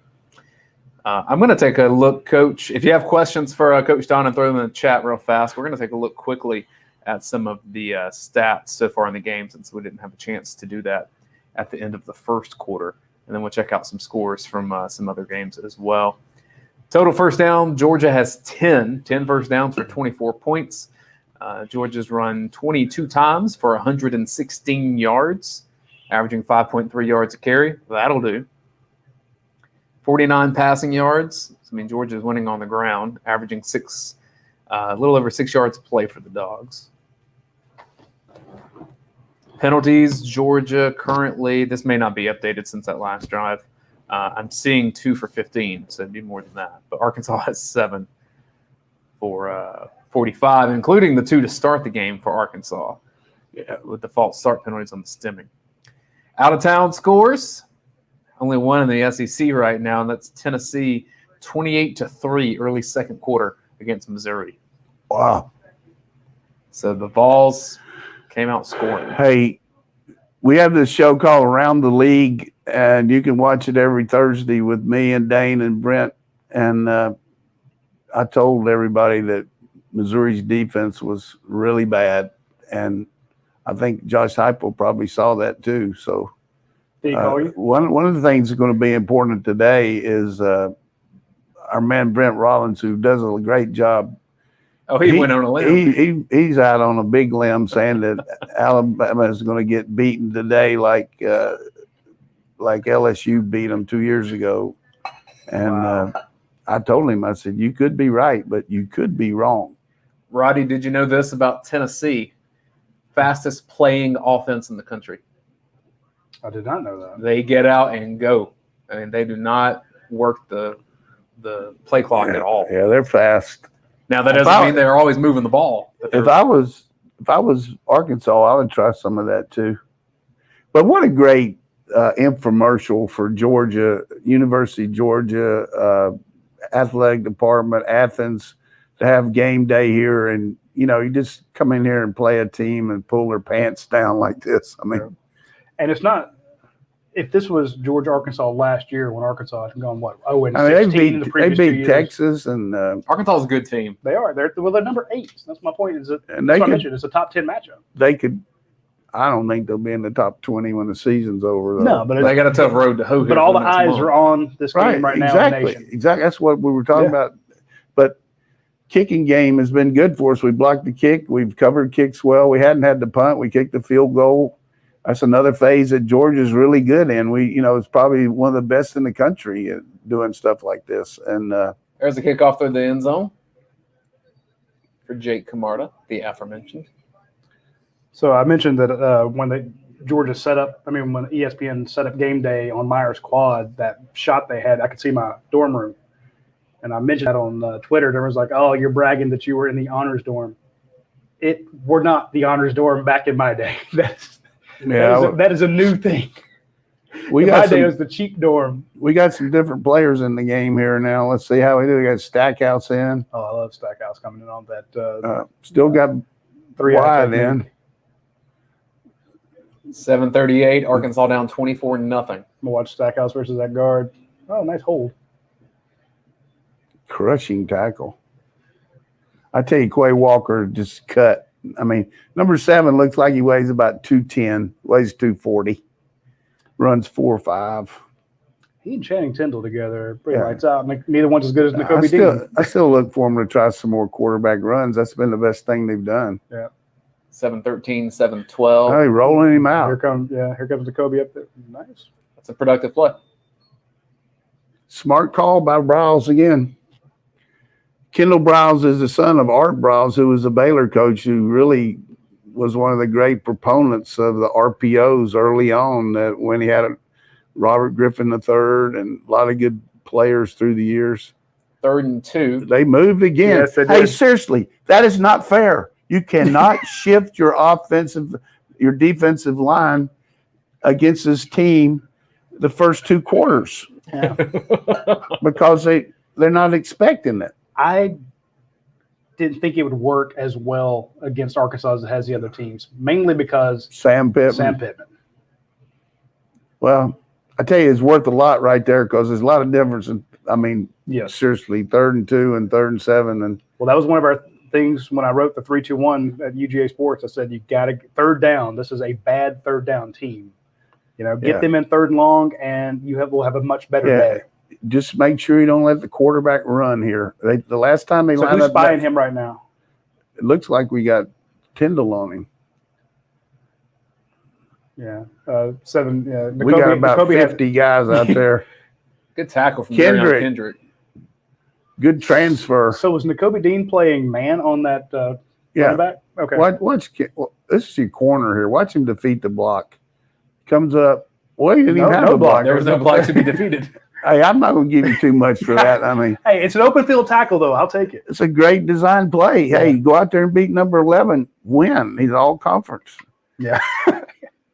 If I was Sam Pittman here, I'd fake this punt. What do you got to lose? You've already had one blocked. They got pretty good coverage here. Oh, nice. They got to let that ball just go. Hey, that was a horse collar, wasn't it? I hate. They'll do it from the jersey. It's okay, but if you do it from the back of the shoulder pads, I guess so. You know what we're set up for? I'm serious. I've said it once, but maybe they don't want Bennett to get hurt. But you got the Bennett keep, and you got some kind of get the ball to Brock Bowers. I mean, he's gone longer without the ball since he came here from California, hasn't he? Yeah. I haven't seen this. He's gotten 1 catch today. We haven't even thrown the ball though. How many passes we attempted? 5. 5. Bennett's 3 of 5 for 49 yards. Yeah, I mean, this is Vince Dooley game. I said it was going to be an old-fashioned game in my write-up. I'm like, you people are thinking, we got to throw the ball. And JT Daniels, I'm like, no, you just need somebody to hand the damn ball off. And again, I don't know. I mean, you would know this 10 times more than me. But if you were still running this and JT was healthy, it would not have surprised me to bring Stetson Bennett in at some point for that run capability. Yeah. Like they did against South Carolina. The other thing that Stetson does maybe a little bit more than JT is, JT's grown up pass first conscious, so his checks have a tendency to be more to passes, whereas Bennett has been around, Cheney and these other guys and Kirby, and he looks maybe to run the ball a little quicker. And nothing wrong with either one, but in this game, I think if you got a choice, run it like that one play when we threw the ball on 3rd and 5. I mean, that'd been a great running down for us. The one thing that we've got until they change is away from our strength. They don't have enough people lined up to make the tackle when the guy bounces out. Right. So if you get a tie between the guard coming on the backer and the tackle on the outside guy, then the edge guy is so far removed that by the time he comes up, you've got 5 yards. 5 yards, exactly. Just by alignment. I remember when we played at Oklahoma, we played UCLA in a game early in the season. And UCLA was a team that rushed the passer well and had some good stats because they had all these lost yardage plays on. So their rushing stats looked a lot better than they were because they sacked people, And after the first series, I always asked a couple of linemen to come get on the phone, and I was in the press box. And I could see that they were playing off the ball, as far as their alignment, but I didn't realize how far. And our guy said, "Coach, I'm taking 2 steps before I even touched the guy." Wow. And he said, they can't line up like this. And 486 yards later, and I saw Terry Donahue after the game, and this is one of the great coaches. He just passed away this year, Hall of Fame coach. We're walking off after the game, and he said, "Coach, I really thought we had a chance when I walked into the stadium today." I said, "Well, Terry," I thought you did too, but you lined up like idiots. You can't line up like that. There's Lee. He had the right pick today.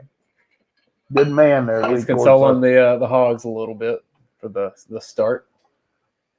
Well, they got another guy over there now. Still soft right there. Oh my Bennett, you got to keep it. See, my problem is when you point out that there's another guy there, I can barely see it before the ball snaps. See what Darnell does here. Don't know what to the inside. Just a missed tackle by Salyer, all-conference guy. You can't miss a guy like that. If he blocks him, it's over. That wasn't a bad read. No, just missed. Here's the thing. If they're going to show you one look, and the guy that's outside our tackles or head up, he's either going to go inside or outside you, okay? He's not going to sit there anymore because you've been mashing him. You're frustrated. They start running away from you. Plenty of time for Bennett. Go on and run, Stat. Run. Ends up just throwing it away. You can't throw against this team. No, it's too many guys drop. You can, but you can't throw predetermined stuff because they drop so many. Yeah. This play right here, we just need to get out with a punt. Got 6 guys back there. What can you do?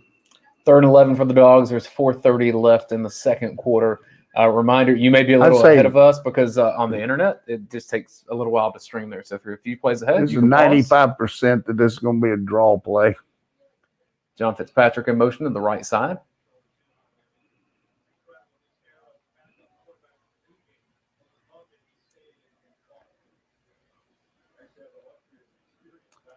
Well, don't call a 5-yard out on 3rd and 11.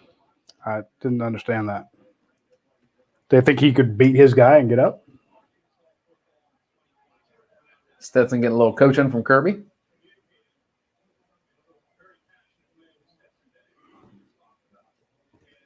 .405, 404, 403 in the second quarter. Jake Camarda on the field to punt. They're going to try to block this one. That's their best shot.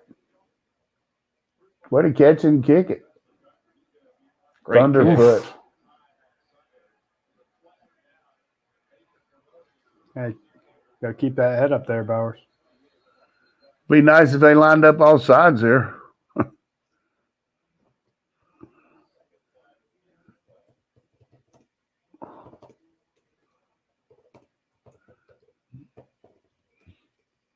Stetson doesn't like. Let's see what the flag is on the punt. We need to get a turnover here.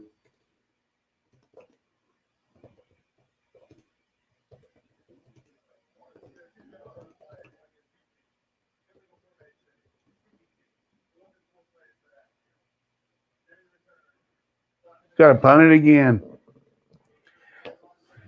Coach, with Todd Monken up in the box, when the quarterback gets to the sideline, who are they talking to? I mean, I know they do the phone to chat or they get the headset. We got an analyst over there, Buster Faulkner, who was the guy with the phone set. He will give those phones, or we'll use just a regular phone, and Todd will talk directly to the quarterback.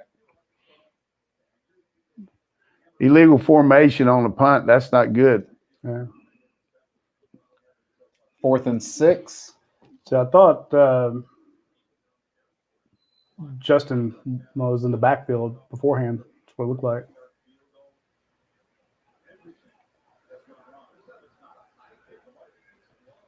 It's going to be about the 30.5-yard line. It's the longest punt return on this year. What are the benefits? Another flag. Hang on. We'll see what this flag is.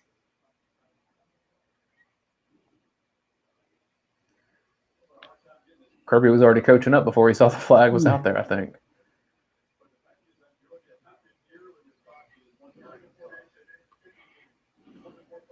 Same penalty against Georgia.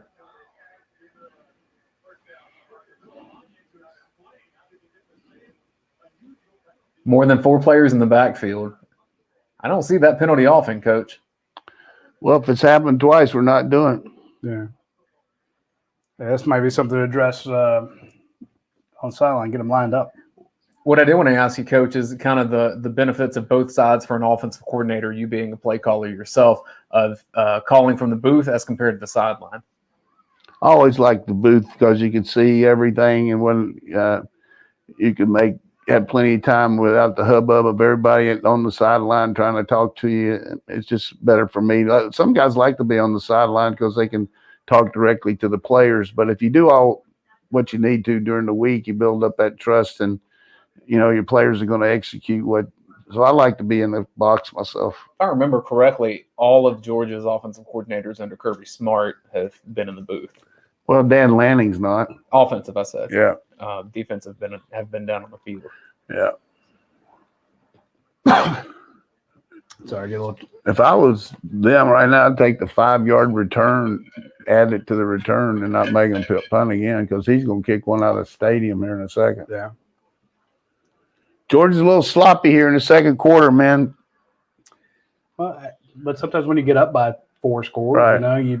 That happens. You just can't keep that intensity. People keep saying, well, just lay on the gas, keep your foot on the gas, keep the hammer down. You can't do it. Well, the other thing is Salyer, you can't miss a block cold like that. I mean, when he pulled earlier, too, he missed a block. He fell down. I can see Broderick Jones coming in there. I mean, Broderick got a penalty, though, didn't he?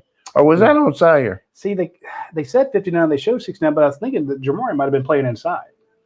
So they moved things around. They don't give us the 11-on-11. They show the back of JT Daniels' head before they actually show him line up. Here's the thing. If you're around the country and you're number 2 versus 8, you got to be happy with 24-0. But no, that's not how it works. No. I mean, people have agendas. They've said things on social media. They have to be able to back up. We're in danger of. Hey, the guy that stole our idea. We're in danger of 1 score of not hitting the spread, so we got to keep going here. Yeah, got to keep it up. But I've been real happy with the offensive running game. I mean, how many yards rushing we have? Georgia running 115. On 23 attempts, that's averaging 5 yards a carry. It was more than that. It was above 6 a few minutes ago. And so they were a little commercial there with the Mannings on that. That's what, they stole that idea from us. I just want to go on record, saying that the only way they can make it up to us by sending Arch Manning here to be quarterback. Those individual rushing stats, James Cook, 7 carries for 62 yards, averaging 8, almost 9 yards a carry. Zamir White, 8 carries for 34 yards. Stetson Bennett, 1 for 9. Kendall Milton, 5 for 8. Hey, bring up our fall flannel pack on the screen there if you would. Done. I want to mention to everybody there's a new batch of fall flannel beers from the Bud Light Seltzer. You see there's the apple crisp, maple pear, pumpkin spice, and toasted marshmallows. We are going to be breaking those out here as soon as I'm done with the Arnold Palmer's, because they have those new flavors out in that fall flannel pack. Be sure to grab some. Bud Light Seltzer's back this season. It's a sponsor of our show. Just remember, it's 5% alcohol and 100 calories. They got something here for a second. Wow. Look at that guy. Wow. Just make you some money, big boy. That was a money-making play. You're right, Coach. Watch it right here on the center. Zero technique, gets off the block, gets off second block, tackle.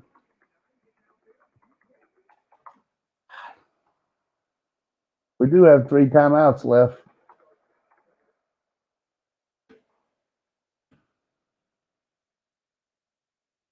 Hey, this is a shell shock for Arkansas. I mean, this is a team that was playing well, believed in itself, and then could very well find itself down 3 scores. That's a full 3 scores, almost 4, going into halftime.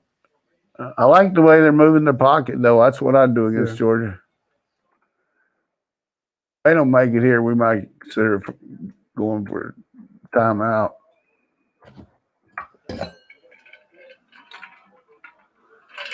Easily. Here's another chance they quarterback draw. Yeah. We don't have enough guys here that they block. If he runs it over here on the right side, he'll make it. Nice job there, Brainy. Yeah. You see Nolan Smith sitting in that flat waiting on him to run it there? He could be. He could be disguised there. Yeah. A lot of arm throws from Jefferson. I don't see much lower body movement. With Nolan's just waiting. It's like, if you're coming this way, let me know. It's a good throw, though. Look at JT Daniels up there going, no catch. All right. First play, some kind of screen for us or something. No, just return the whole thing for a touchdown. I don't see it. Just let him return it. We got a safe return. We're not going to block for a return. We're safe. We're watching for the fake. Okay. You're not going to get a return here.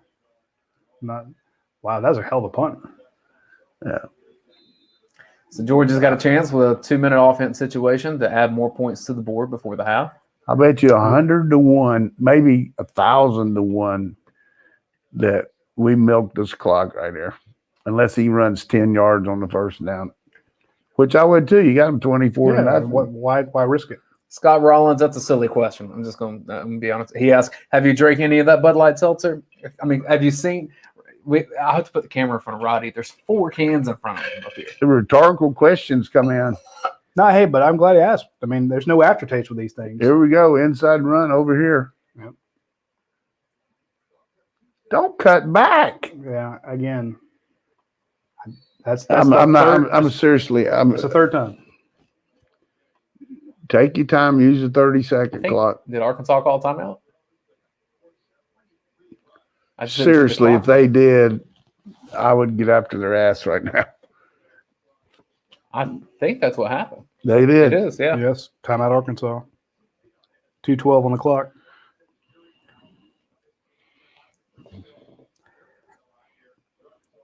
I got like that James Cook on 7 carries is averaging 9 yards a carry. Coach, I guess this question came from when we were talking about quarterback communication.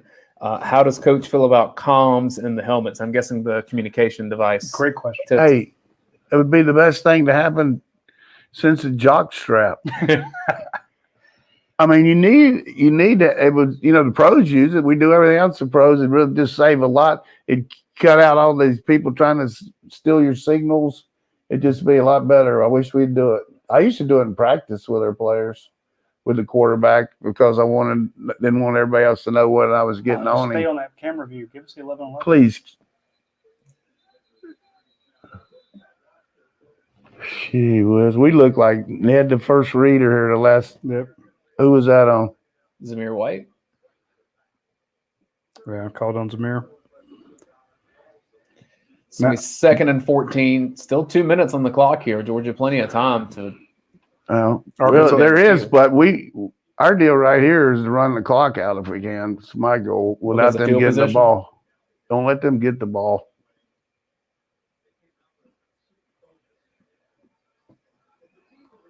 There's a heck of a run. So I'm thinking Arkansas would call another timeout, right? Yep. Yep. Really hurt us, that penalty. Yep. Arkansas let 3 or 4 seconds run off that clock before that timeout was called. So it's going to be 3rd and 7. Arkansas trying to find a way to get the ball back one time.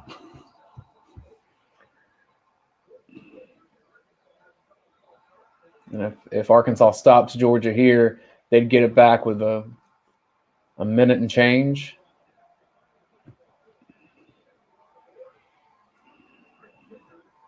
We got to get a little bit more aggressive, I think. Yeah. Maybe not on this play because take the ball. Be perfect time to roll old Stetson out. You know, ball's on the left hash, sprint out to the right, hit Bowers in the flat, or one of our guys on a comeback. Pretty much the same play through earlier in the game. Yeah, that first drive. A reminder that at halftime, we'll put up the stat sheet here. We'll take a small little break, but we'll be back for the second half and get you resynced up based on what we're seeing right now. There's 2:06 left in the second, but we'll chat for a second, but then take a break ourselves, as I'm sure you guys will too. He's going for it. Fake pitch. Come on, speed. Yes, sir. Oh, yes. He's out of bounds, too. Now we get a 2 minute. I tell you what, that's a big run. It's not a good play. That's a Tony the Tiger play. Great. That was a great play because you didn't punt. Yep. They don't have any timeouts. Getting you 2 minute game, stick it up their butt for calling those timeouts. Go for it, Kirby. Hell, we got the offense to do that. Hammer down.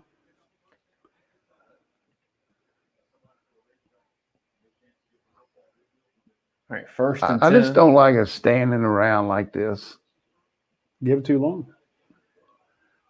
Outside zone. 2 seconds, 1 second. I think Georgia looks like it's content to run the clock out. Yeah. Based on that play call. I mean, you snapped the ball with 2 seconds left. But the clock was stopped. Yeah, clock. I'm just saying. I'm saying more the play call itself. Yeah. Now this one could be. Don't have the play in yet. He's still talking. Kirby's saying don't. I was like, let's go deep. 130, 129, 128. It's 2nd and 7. Georgia with a 24-0 lead. Ball on the 31. Mash. Yeah, they're going to the locker room here.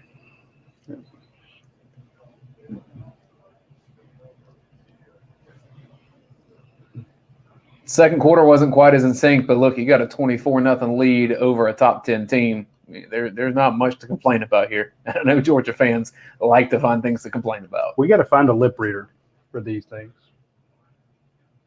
Put him back there beside you, just read lips the whole time. Find out what Kirby was saying to Stetson Bennett when he came off the sideline. I don't know. If you had run the toss into the boundary here, you might run for days. That's it. Coach, if you're Sam Pittman, what do you tell your guys after a half like this? Just say, look, we got to start over. Everything that we did didn't work.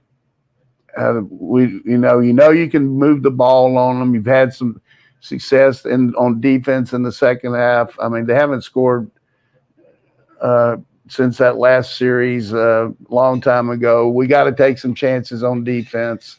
And our kicking game's got to pick up. But overall, and if you're Kirby, what do you say? Start over. You know, let's get half 100. Do the same thing. Get 24 second. That's a good half. I'll take it. Except for the penalties. Yeah. Penalty-wise, Georgia wound up with 4 for 25 yards. Felt like it was more than that. Arkansas had 8 for 50 yards. Lum Dog says, Coach, I hate the decisions there. Why would you not try to score? You're deep in your own territory, Lum Dog. Well, it's 24. I mean, you answer it. Yeah, I mean, 24-0. You're deep in your own territory. You don't want to give them any points or hope or even the football to end the half. You want that domination to sit there at that point. And also remember, Arkansas gets the ball. to start the next quarter. So let's say there was an interception, or if they end up getting the ball back somehow, come out and score all of a sudden rather than 24-0. If it's, I'm thinking worst case scenario here. It's not likely against Georgia the way the defense is playing, but you'd rather have 24-0 with that pressure on Arkansas rather than a potential 24-7. What's the difference at that point? Even if Georgia were to get a field goal or a touchdown out of it, you feel good about where you're at on the scoreboard. Yeah, it's what the line was 18. We put out a report; it drops to 17. You just, I love Chad Cahill right now, just typing happy, happy, happy, happy, happy. Yeah, I like it, Chad. I said that both teams would kind of come back to earth. Where Arkansas has definitely come back to earth. Georgia not so much. 24-0 on in the first half. That's fantastic. I know there have been everybody's excited about that first quarter, then the second. And the same thing last week or a couple weeks ago when Georgia just laid it on. Then all of a sudden things kind of died down. I'm just saying you cannot keep that intensity for an entire game. It's just impossible. Well, and I'm sure the coaches will be unhappy with some of the procedural penalties. Too many people in the backfield, the false starts. You need to be able to punt. Stuff. Come on. Yeah. Back to back, same thing. I just don't get it. All right, so here's what we'll do. We will take a break here, and I am bringing up the stat sheet so you can check it out as we take our break. So thank you all for watching and sharing with the people in your networks. That means a lot to us. It really does, folks. It means the world. I'll pull up the team stats here. So Georgia with a 24-0 lead. Let's make sure that that's showing you up here. I'm going to take that full screen, and I will take down Chad's comment. We'll be back for the second half, and we'll get you resynced up then.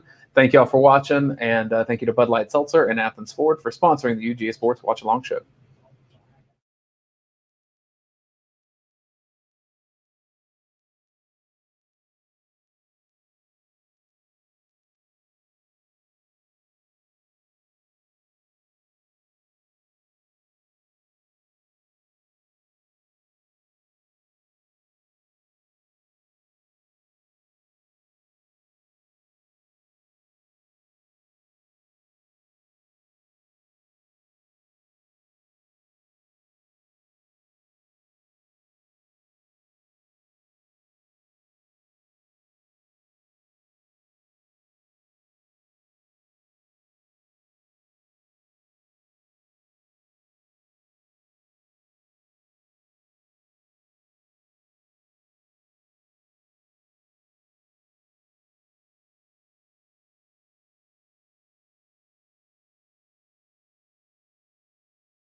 had some good downfield blocking, and then continued to move the ball, and then got a block punt, which is really deflating to any team trying to win on the road to give up 7 points like that. And then we got a field goal and ended up with 24-0 lead against the 8th-ranked team in the country, and we can play better. I mean, we had enough penalties there to deflate us a little bit, and then missed a couple of tackles. But overall, I give our team A on preparation, being ready to play, give the crowd a lot of credit. You know, there's no question with the penalties they had early on were nerves and the crowd making noise. And, you know, when you have your first possession after you're down 7-0 and you lose 10 yards on penalties and you punt and give the team the ball about on the 45-yard line, it makes a lot of difference. So I look for a couple of things here. I look for Arkansas to move the pocket a little more to help this young man, maybe throw a few more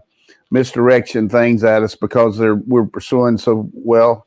And then offensively for us, if we need something, we got it with Bennett keeping the ball because they're pursuing so well, and our backs need to stay with the blocks a little bit more. I think we're cutting back too much. So maybe a little more tight end oriented runs where we don't get the backside pursuit, you know, maybe two tights. But overall, just a brilliant game plan by Kirby Smart, his two coordinators, Todd Munkin and Dan Lanning, and our special teams under Will Muschamp have been outstanding.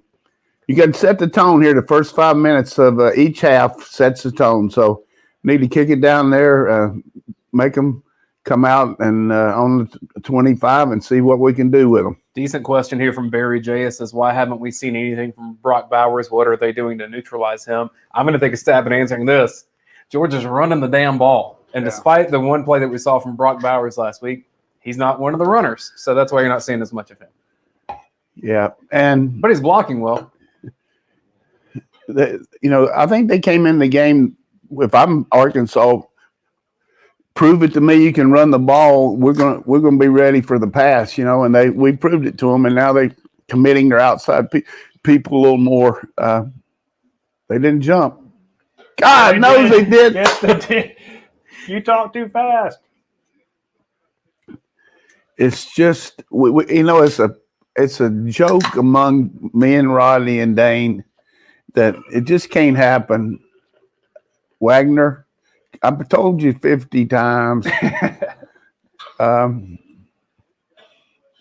We're not calling the count, Sam. We're just trying to do the same thing we've done for 45 years. I mean,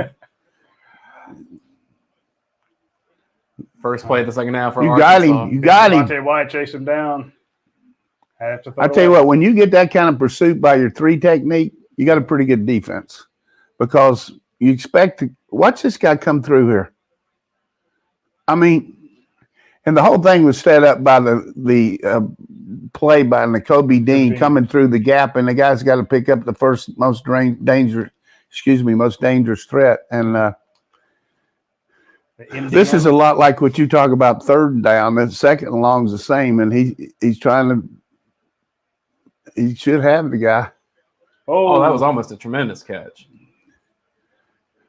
Good play from Lewis Seen. Yeah, I want to go back to that play before when you had Nakobe Dean come flying up the middle, and that guard had to make a choice between Nakobe Dean on the blitz and big Devontae Wyatt, and there wasn't a good choice there. Yeah, but maybe take the faster guy, right. And sure, Devontae Wyatt couldn't quite get there. Wow, that was almost an amazing catch. Now 3rd and 15, and this is exactly what we said Georgia needed to get them into 3rd and long. This is not a good third down conversion team. Of course, saying that. It's also not a come from behind team. Yeah.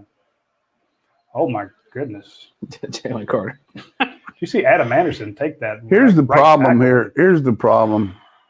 You're worried about all these guys coming. You're tight. And, I mean, it's tough. I mean, that's like 5 motion penalties, isn't it? That puts them at 10 penalties for the game? I mean, they had 2 to start the game, right? Yeah. That was on the center. He's doing that rock and roll snap. 10 penalties for 60 yards. I've had 4 different people from inside the stadium text me, and they said it's the loudest they've heard it in forever.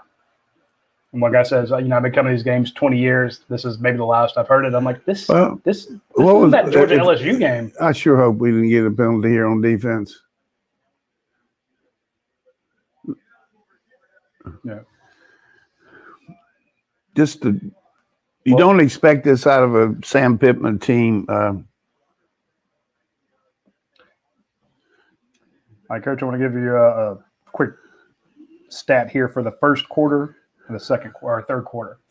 First drive for Arkansas was 3 plays, minus 14 yards, that first one. This drive, 3 yards, minus 10 plays.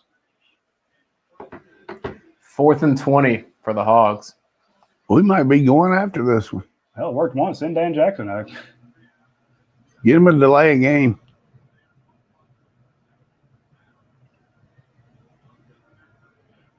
Don't get a penalty here, please. Oh, yeah, I like those booming kicks. Yeah. All right, this you're in 4-down territory right now. Assert yourself. Hey, Holly. Holly Rose, a really, really good reporter, and anyone that's ever been around here just talks about how impressive she is and how hard she works. So, cancer survivor, too. Impressed with her tenacity, what she's gone through in her life. Give her a shout out there. Obviously, working at Grady College, I get to be around Maria Taylor quite often, and her and Holly remain really, really tight. We got our guys stacked up there. Look at that. I haven't seen that. I haven't seen it either. Top and bottom. Tough running from James Cook today. He tried to follow a block. There was nothing there. He broke it to the outside. I'll take that, Coach. I'd rather him do that than cut back right away. Right. That's a good first down play. I mean, hey, make them play pass defense. They're back in that 3-man front. And back-to-back carries by James Cook. We got to do something on 3rd down here with the edge guy because they're going to come off and hit us on the backside the way we're playing right now. 2 tight end set, maybe? We didn't sub. We don't have enough. Oh, never mind. Snapped it too deep. There's a game. The guy was waiting on me, right, Coach? But Cook made him pay. The one thing that Bennett's doing under Todd Monken, he's calling the game at the line. I mean, he's getting, he's getting what he wants, and we're going with another back here after 3 straight carries. But that's, 12 yards? Clock 14 yards. Clock's at 13-18, 13-17. They can't play that kind of coverage on the weak side. If we need to, we can throw the out there. 4 plays, 17 yards. It's going to be 2nd down for Georgia, 13:06, 13:05, 13:04, 3rd quarter. Thanks for I've given up figuring out what they're trying to do. But I know this.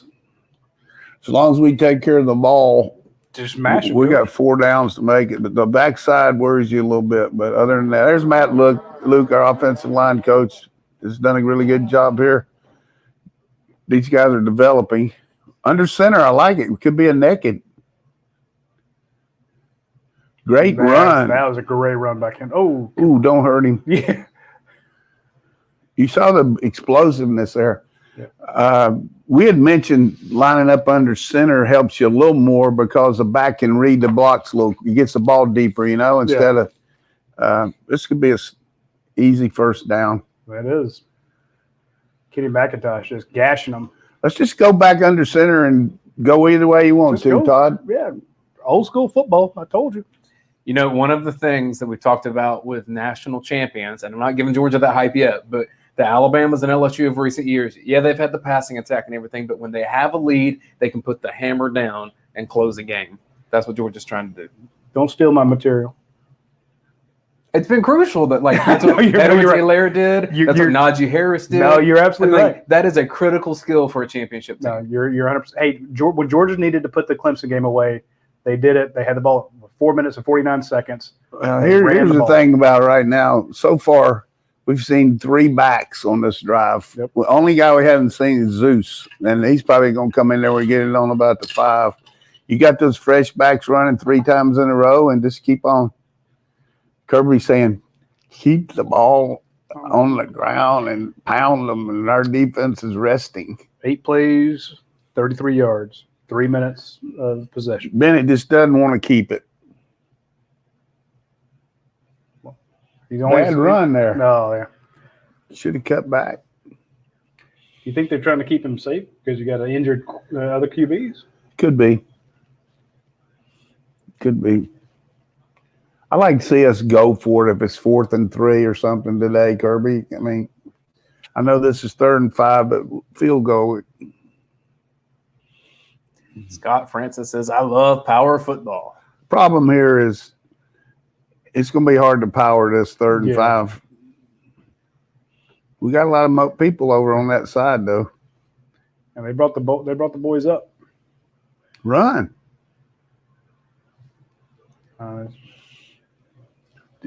Now we're going to kick a field goal. Yeah.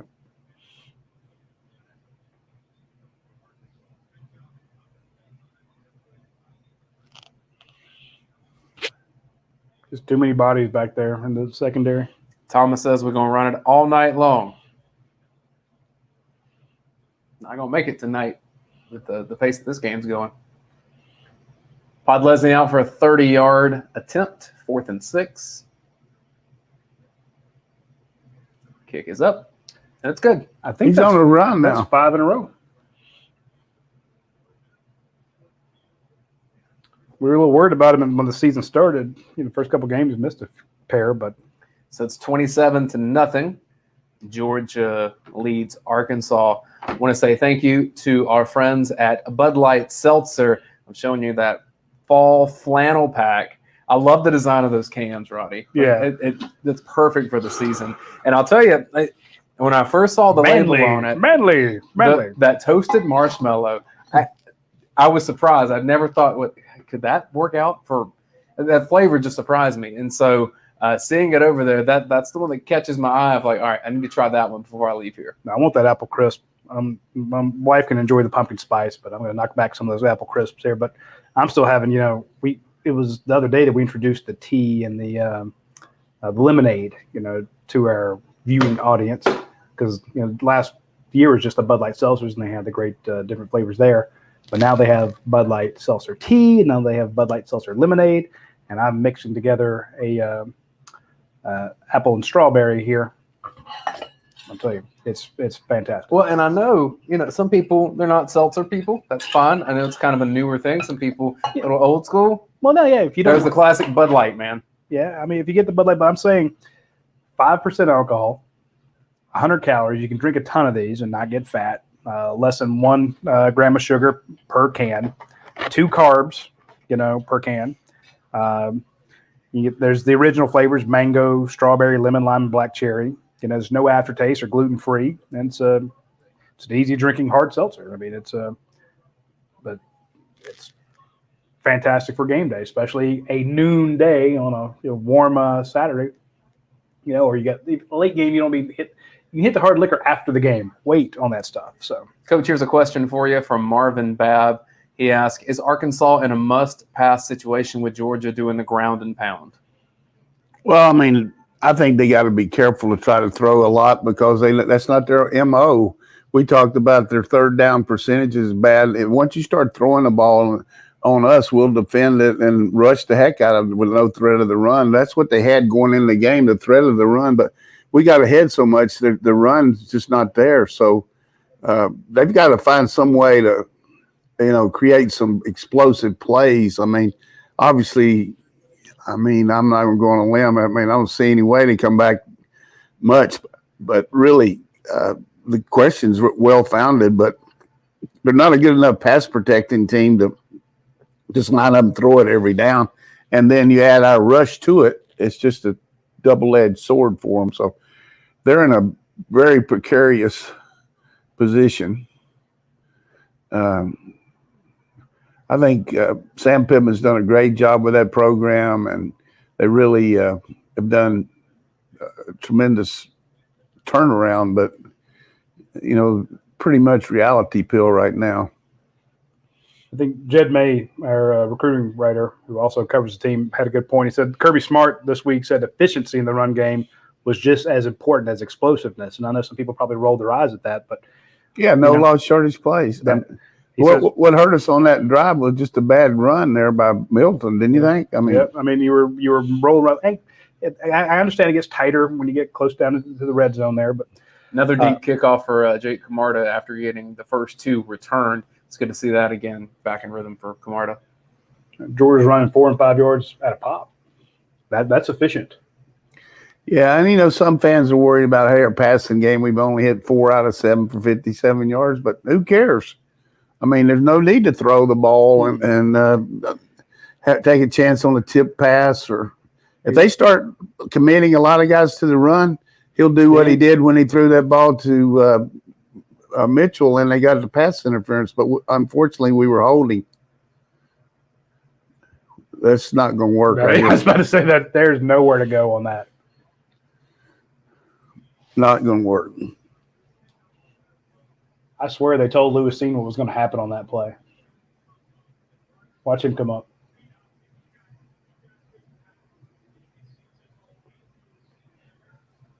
And I tell you, when you see Channing Tindall as big as he is through the upper body, coach, you don't expect him to run that fast. That's some protection. Oh. Not enough. Nakobe Dean. Damn. So they had a feature on college. Seriously, that was a coverage sack, though. Yeah. They had a feature on College Game Day earlier with 4 or 5 of the defenders, and they were just saying Nakobe Dean calls everything. Whatever he says, we're all in it. We're all in together. There's no second guessing. He's the vision of the defense. Well, this is a mash on the backer here. That's what I'm saying. He takes on the running back and just – At this point, they're negative, aren't they, or close to it? On this drive or total yards? Yeah. Good throw. Mm-hmm. You let him have that one. But what are they on third down conversions today? Like 0 for 40? 1 of 8. Yeah. Well, I said earlier this was the worst team in the SEC for third down conversions. No, South Carolina's worse, aren't they? And when I looked at the charts, well, they're both close. Yeah, they're. Hey, upset alert tonight. Troy Trojans going in there at 6 o'clock to Williams-Brice. You watch them. You had lunch with Bear, didn't you? No, I didn't. Just say Bear said the same thing on ESPN. He did. He talked to me. Okay. No, he was saying. Now, he called that on the this guy's a good punter. That is a hell of a punt. Good balance. Oh, little headshot there. They're taking down the Man, if people only knew how much work goes into putting a production like that up. I'll tell you this. When we were in Charlotte, the hotel we were staying at looked out over the park where they set up for the Georgia-Charlotte game. And at, I guess, noon when it was over, our Georgia games wasn't until, 7:30 or so? They already but like 1:15, that thing was down and gone. It was unreal how quickly they dismantled that thing and get it on the road again. Hey, I want to give a quick shout out. I had a cool experience this morning. And go ahead. I went to Stripling's for breakfast. Everyone in Athens knows Stripling's. It's a South Georgia staple. I think they're opening up a new location around Jefferson. This is like straight up free advertising for them. But it's 5 minutes from my house. It's a family favorite for us. I get up to the checkout. I've got my daughter with me, my 3-year-old daughter, and this lovely woman named Ellen was checking us out. And she talks to my daughter and tries to get some information from her. I get my daughter to say what color her shirt is. And then after it's all over, and we didn't have some big interaction with me and Ellen, she looks at me and she says, "Are you going to be on the Watch Along show today?"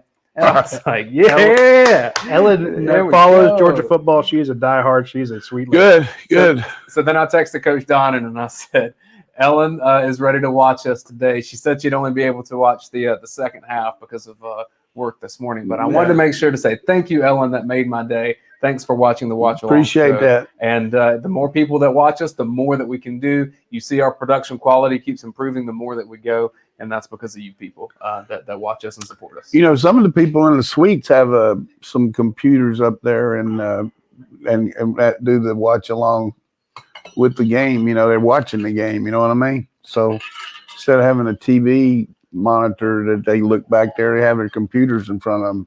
I don't know that many of them do, but I know some of them said they did. Hey, money people. I was wrong. Let's have an on-air correction. Arkansas is not the worst team on third down conversion. Vanderbilt is. Are they still in the league? Yeah.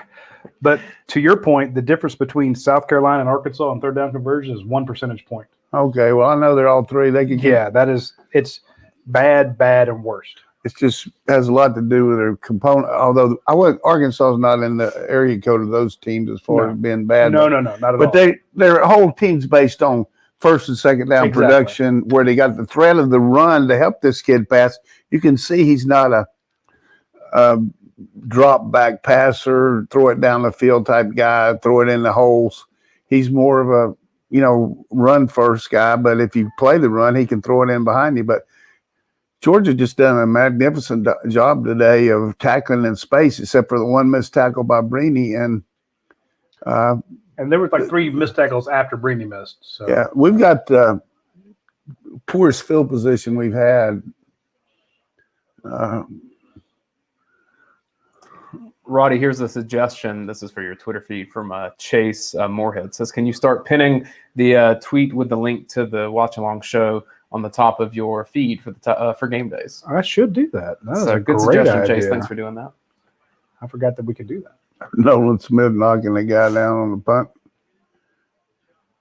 Paul asked, how many offensive plays has Georgia run? I'll look that up for you. 1st and 10 for the Dogs, 8-13 third quarter, 27-0. Oh, no. I don't know why we're going outside. It's okay. Good. That guy's name is Bumper Pool. Yeah. What a name. Georgia has run 47 plays for 226 yards. Arkansas has run 29 plays for 85 yards. You're going to line up old Cook out there and try to get him to come back in the backfield, but they didn't adjust, so we're just going to come on right here. 2nd and 10. Draw. There it is. Good play. It's well defended. Wrong. Bumper Pool with the tackle. We're missing some cuts here, man. I would say Georgia's in the holding pattern right now, which is okay. Crossing route was open earlier for first down. Let's see if we shift back here. 3rd and 6 for the Dogs, 7:04, 7:03 third quarter.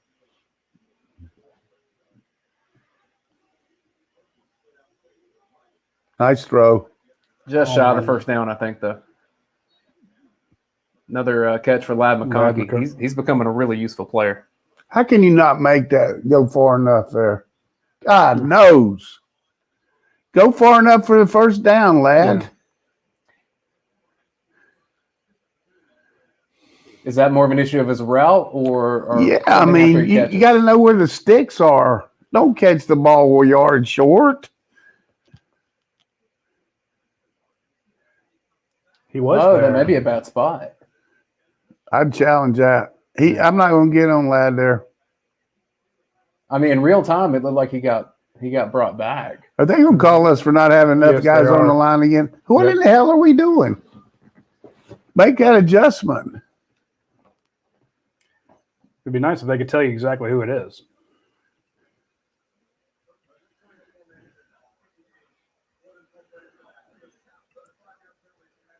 Third time of the same penalty. 4th time. This is ridiculous. You got to have 7 men on the line. Here's the score. It's 27-0. Georgia with the lead.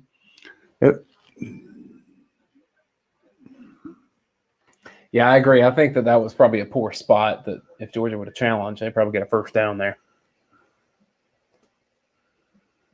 Should have somebody in the box telling them that. Lump Dog asks, Coach, are we bowing out guys on the end? Are we blocking the edges? What does it mean? What do you mean? I need clarification, Lump Dog, for that question there. And we're not going to be able to run the ball on the slow developing sweeps. I mean, like that first play, because that's what their whole defense is predicated on. thinking that maybe they had a lot of pressure inside. So they're starting to get a feel for our running game. There's no question about it. So I'd start throwing some in behind them. And we'll give a shout out to our sponsor, Athens Ford, for sponsoring this watch along. Our site, UGAsports.com, and of course our Tuesday podcast, UGA Sports Live, we do with Coach Donnan and Dayne Young. If you need a new vehicle or a pre-owned vehicle, check out our friends at Athens Ford. Great service center. You don't feel like when you walk up onto the lot that some creepy guy's going to come up behind you and hover around you the whole time and bug you. They will help you when you are ready. You can just look if you want to. They will help you with test drives. They'll help you with financing. They will help you with just intelligence gathering when you're trying to figure out, the pros and cons of all the different vehicles. So if you want a new or pre-owned Ford, grab one of those. If you want a different pre-owned vehicle, they have a bunch of them out there. It's been very tough for car dealerships to have enough cars on the lot, but our friends at Athens Ford have a ton of them. So close to 400 cars out there. A lot of people cannot say that, especially when it comes to pre-owned vehicles, but Athens Ford can. I'm showing them the 2021 Ford Mustang EcoBoost. That is a legit car. It's man, I would just want to go test drive it, even if I'm not currently in the market. I'd be like, hey, can y'all let me wheel that around? Those Broncos I have out there are nuts, and it's tough to get one in, because most of them are like special order at this point.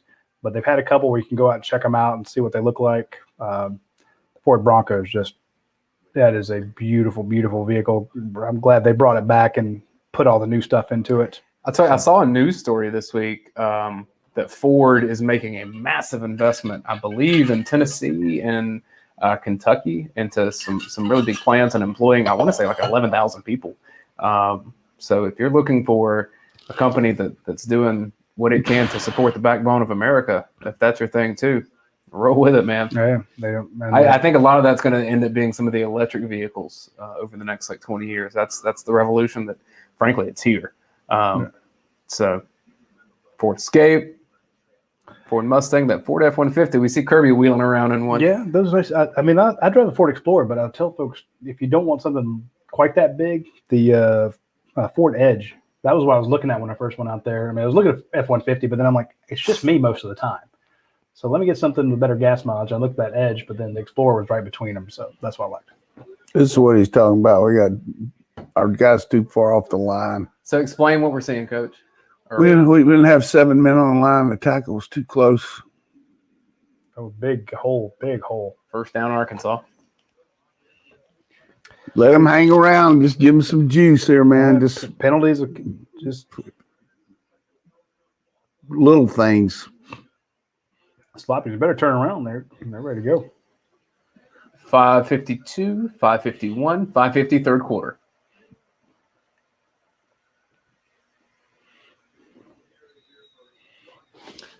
Score update from Columbia, Missouri. Tennessee 48, Missouri 10. Early third quarter. Wow. I have another score update I'm about to pop up on the screen here, too. I think Tennessee has scored. It scored 1, 2, 3, 4, 5. Contain. Throw it out of bounds. Flag on the play. Tennessee scored touchdowns on its first 6 drives. Yeah. Coach is telling us how bad that Missouri defense is. Wow. He's been saying that for 2 weeks now and around the league. Do I have enough time to put money on Troy? You might want to put money on whoever's playing Missouri next week if the defense is like that. What was the penalty? Holding on the defense, Coach. Automatic first. Penalties killing these dogs right now, getting very sloppy. Coach them up.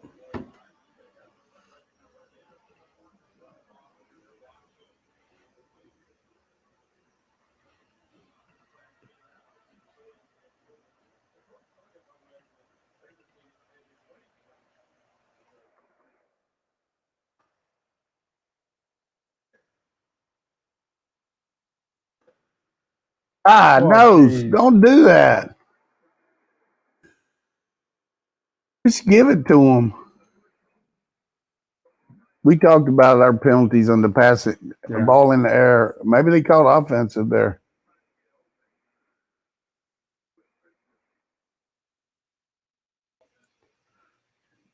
Yeah, Okay, I was about to say that.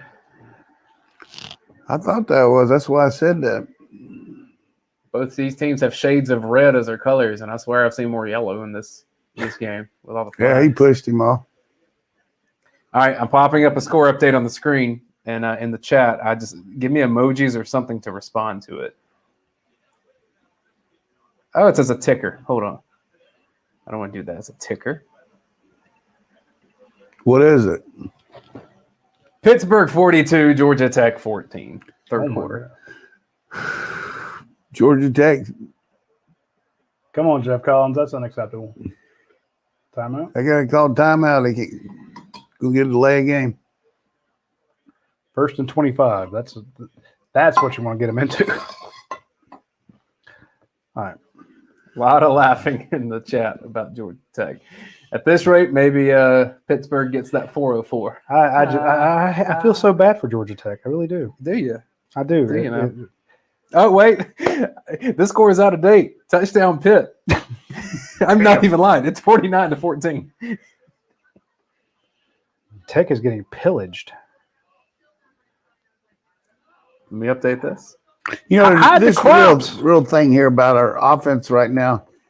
You want to be safe and not give them anything, but at the same time, send a message to your team, hey, let's run our offense. Let's run our game plan. Let's do what we came in the game doing, you know, on the first couple series, not waiting till third down. Hey, mix it up a little bit, maybe a couple first down throws, you know, just to loosen up that defense because it's very difficult to run the ball right now. They're so committed to it, and we're so conscious of not turning over, giving something easy, which I can understand. But, you know, you want to go ahead and,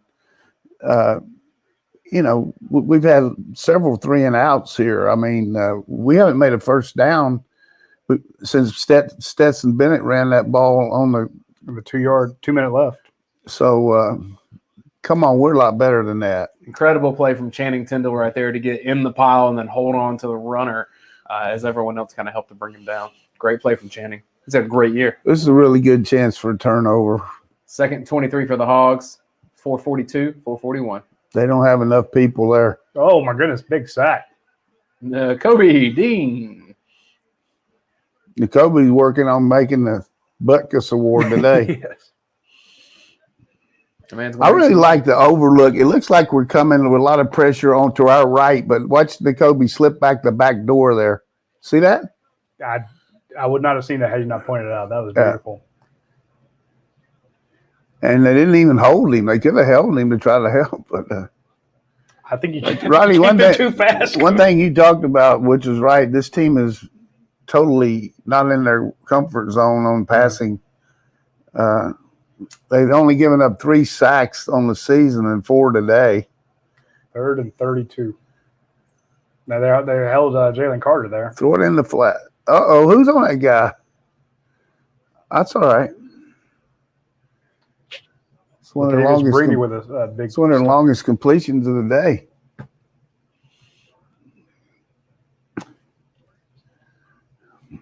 So what defense was Georgia in there? That was an amoeba defense. Okay, that's why I couldn't come up with anything. I'm like, I don't know what I'm seeing here. Amoeba. What's the amoeba defense, Coach? It's just like, you know, I don't know what the exact word, what the definition of it was. No one commits to a spot. They're all moving around. It just looks like he got a lot of legs. I guess you could call it a caterpillar. Their kicking game is pinning us back. Yep. So if Fair caught that on the 8-yard line, what do you teach players to do? Because obviously that's, you know, in danger of pinning your offense back if you let it roll. You put your heels on the 10, and if you back up, you let it go. But that was right in between there. I mean, it's okay. You don't want to let go on in the end to the 2. So I'd say right now that I wouldn't give him a minus on that. Is some of that a spot call based on how close the defenders are?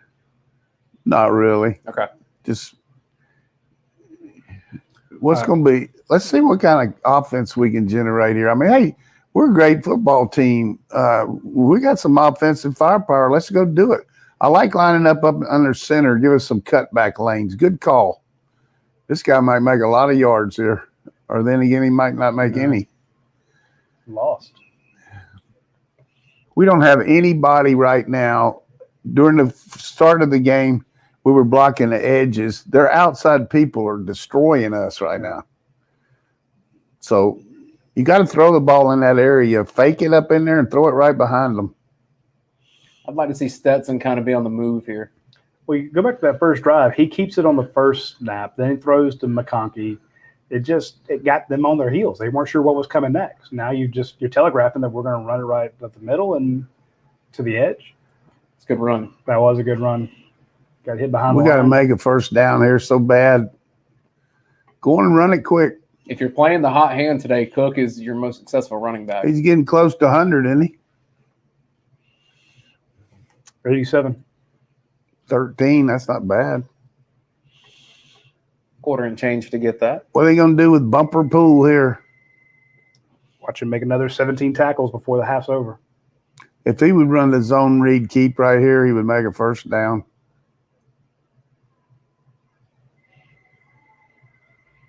Good protection. He underthrew it. There's going to be 2 flags on this play. I hope he didn't call us for that pushing off. So I think we definitely going to see defensive pass interference. It's whatever the first flag is.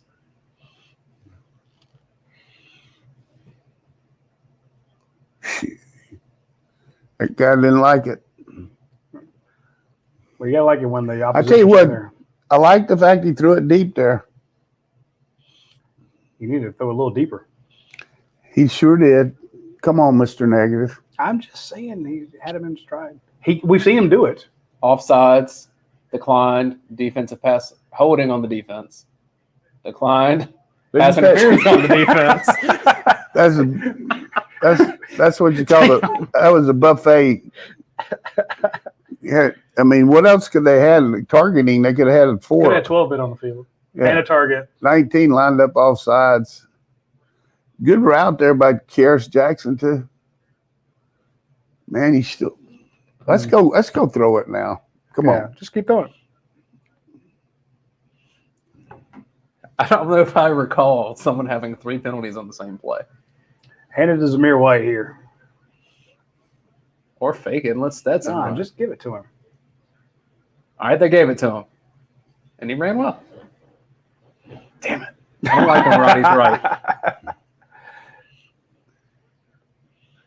I mean, I love when Roddy's right. Yeah, that's it. Yeah.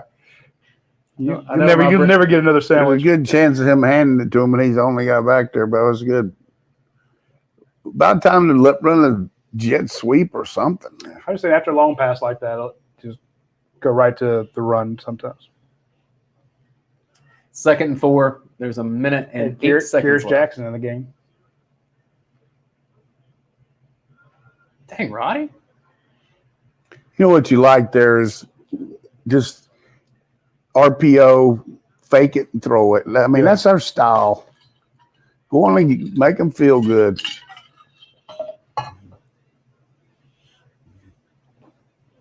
Scott Francis says turnovers by the offense is the only way Arkansas gets back in this game. Why are you showing the tunnel? 37 seconds left in the 3rd quarter. 36, 35.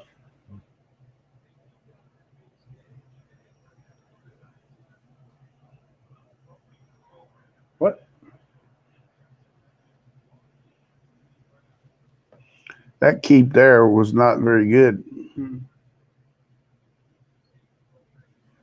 I think we got to dive into his feet through them all. So just quick math in my head. Through 11 SEC quarters, I think Georgia's defense has given up 1 touchdown. And that was late against South Carolina. Is that right? Nothing to Vandy. Yeah, nothing that was so the far second. Arkansas. Yeah, that was the second team as well. And that's still the only touchdown of the season. I was about to say, so it's not even, you don't even have to do SEC, you can do the whole season.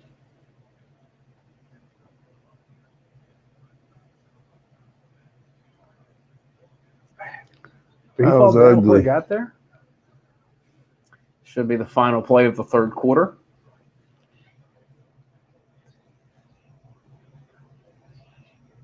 What's his percentage on here? What's his kid? Georgia run a hurry up.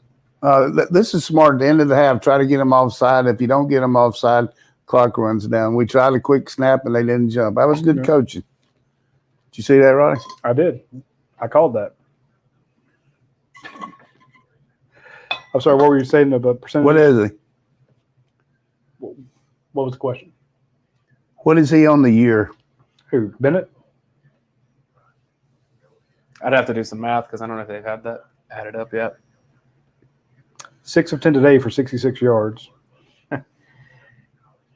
Barry, I'm going to throw your comment up here. And look, feel how you want to. Barry J says, I don't like Kirby ball. Want to see a pass or two. Georgia's dominating this game. So if you want to see something different, fine. But I think you want to see Georgia dominate a top 10 team. You know, everybody was talking about KJ Jefferson coming in this game. He's 8 of 13 for 65 yards. Hamwick says, Zeus is running so hard that the ground is giving way beneath him. That's why I fell. And worried about the quarterback run so far. Jefferson has 8 carries for 5 yards. That's because he got sacked. I'm just saying he did have one long of 14 though. So, I mean, from a net standpoint. Oh, I don't know if I dropped my glasses down in there. There we go. Howard I appreciate Eubanks. everybody giving us a thumbs up. Continue to do that. The thumbs up and hit the subscribe button. We really need everyone to subscribe to this and hit the little bell for notifications so you'll know that when we're going live. Fun. Bun Joe says, yeah, we get that Georgia's dominating, but Georgia can't beat the Bamas of the world without a strong passing game. We got a passing game. And I'm not even disagreeing that point necessarily, but I'm saying you're not playing Bama today. And you wouldn't have That's this. the first half of UAB. you wouldn't have the same game plan if you're playing Alabama today. That's what I'm telling you. No, but like Coach says, go back to that UAB game. You threw it. But today's game plan is not to throw it. It's not to, and you don't have to prove that you can when you've proven it before. Dustin, you ask where we're broadcasting this from? Athens is what I'll tell you. This has been our spot from day one for the UGA Sports Watch Along show. Does he mean like the specific room? It is quite the setup. Because this is Coach Donnan's house. Oh, it is? Yeah. I'm just saying, if people weren't,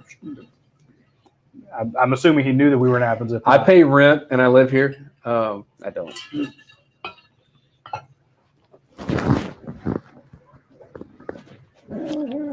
Too many seltzers, my bad. I love it.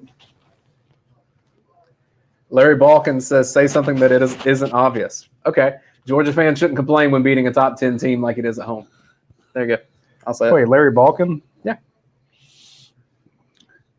I tell you what, Is that the Larry Balkin I used to this know? is dominating performance, and just This basically we're just sitting on the lead. That's it. But is an ass kicking, y'all. so I like to see him get a third down conversion here. Hey, ask Larry Balkin where his Atari jacket is. You just did.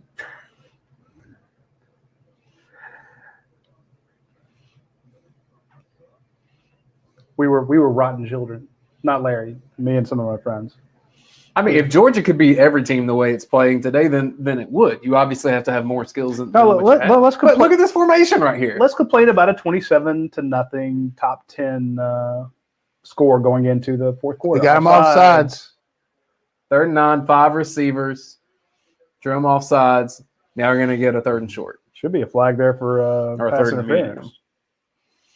Good job on the snap count. That defensive back blocked the wide receiver. Dustin says, loving the Rivals crew doing this watch-along show. Thanks for watching, Dustin.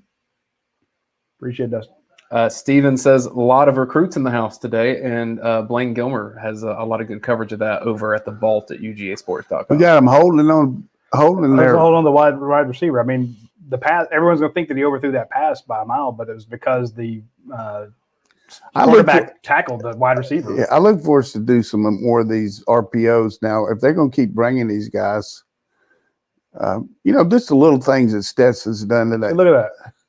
He just grabbed Jermaine Burton. 17, man, you're out of your element. That's like 4 penalties on him, isn't it? Yeah, he's getting killed. This could be play action, please. 13 penalties for 101 yards for Arkansas. Oh, there you go. There you go. There you go. But why do you run the ball? There's old Washington in there. Yeah. Get out of the way, Erickson. Get out of the way, Erickson. You're getting trampled. The Bulls of Pamplona are coming. Look at that. 3, 4 offensive linemen, not named Erickson, all falling over with that pile. That's got to do your coaching heart a lot of good. Mm-hmm. Run the naked bootleg, fake up in there and go out. What a spin. Guy's a big time back. He is. That's our third back. See Warren shove him further down the field. He'd be the first back at a ton of places in college football. Yeah. Hey, wait till next year when he's number 1. Here's what I like, though. We got the ball on the 7-yard line, and right? Is where we started this drive? I need to go back and look. Because he caught the punt inside the 10? Yep. Come on now, keep mashing them. Now we got 6 in there. Yeah. 6 and 4. It started on the 7. It's the best there thing you go. you can Push do. again. Push again. So start on the 7. That's 9 plays for 35 yards, Coach. Plus the penalty. Mm-hmm. So Cook's got 87, White 53, and Milton 40. So, but who's your number 1 back? Nobody's going to be happy splitting reps. I wonder why we're taking so long on the plays here. Must be somebody hurt. Clock out, I guess.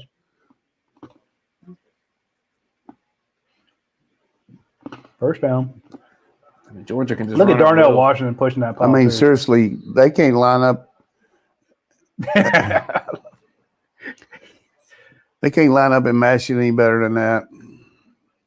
So Stetson's in there. He's not having to throw it. You know he'd love to. He loves to throw the ball. Yeah, I would he's say so take the word off having, because people think like when we say having, we can't. We can throw it, but go ahead. But he's happy about what you're saying, right? Yeah, he's thrilled at it. First down. You see him pumping his arms. He's so damn happy. He wants to win. He doesn't care how you win. Yeah. And JT's the same way. I'm not saying there's a difference there, but I'm saying folks give him hell, and they shouldn't. 12-20, 12-19. Look at those tight ends running right behind him. Touchdown. That knee may be down. I'll be curious to see.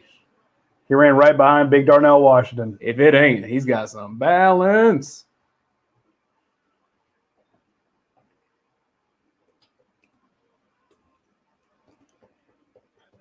Look at Jamari Salyer on the left side, too. It wasn't as impressive as I thought it was in the initial play. He didn't go down. Wow. That's a great run. 93 yards. 11 plays, 93 yards. To follow up on your point, Roddy, I think they're reviewing. They'll see that his knee was not down. When we're saying that George is running the ball and that Stetson's happy about that, people should also understand the quarterback has a lot of responsibility in the run game pre-snap. Yeah. Well, you look at that drive, how many times he used the cadence in our, that was a big call, 3rd and 5, He didn't go down. I tell you, I mean, remember, this is a guy who's had bad knees. 2 surgeries. An ACL. ACL on both knees. You see why I thought he was down in real No, time, absolutely. If you'd have been playing in Kentucky when they used to be up there, the grass would have been so high it would hit his knee. But on our field, a manicured field, it's not. But Brian Gant knew he was going to be on TV there. Yeah, so Brian Gant jumping in there. We see you, Gant. You ain't fooling anybody. He's like, I'm going to go. Brian does a good job for us. He does. After review, I hope we can get a shutout. Back-to-back shutouts. Yeah. That'd be fun. 237 rushing yards for Georgia so far. How much? 237. Seems like more. How many first Look downs? at 20. Matt Luke just thrilled to death. Great game for the offensive line. Yeah. Running backs playing. We've been getting this question every Tuesday. What about the explosive run game? When's the run game? You see it, right? Well, I mean, We didn't see the explosive, but we saw. I mean, that play right there was pretty explosive to me. No, I'm talking about overall. We didn't see a lot of Yeah. long runs, but that's why the guy's a captain. I mean, kids look up to him. Yeah. Now, you can say what you want to about, hey, we can't beat. But what I always say is like you playing a guy in tennis or you playing a guy in an individual sport. You play according to what the other guy does. And today, these guys are convinced they had to stop our passing game. And we came out 14-0, and then they started to stop the run a little bit, and game was out of reach. So I think Muggins called a good game, but there's no question this kid can throw. I mean, good Lord, he's overthrown a couple, but when they had pass interference, two pass interference play or two overthrows or one underthrow and one pass interference. I mean, one overthrow, one underthrow, and they're both pass interference plays. Yeah. So you can't blame him for that. It's just I'm just tired of defending him. He's had a couple bad throws, but so be it. Everybody does. Tom Brady. Apparently, it's only an issue when this guy does it. Tom Brady will have some. Yeah. But the kids lost 2 games as a starter. One of them, he didn't finish it. He was ahead 14-0 almost, and the other one he was ahead at half. But JT would have been good today with this running game. Yeah. We might have thrown more, but the good thing about it, JT can rest his arm for 2 more weeks because we got Auburn coach, number 22 in the nation.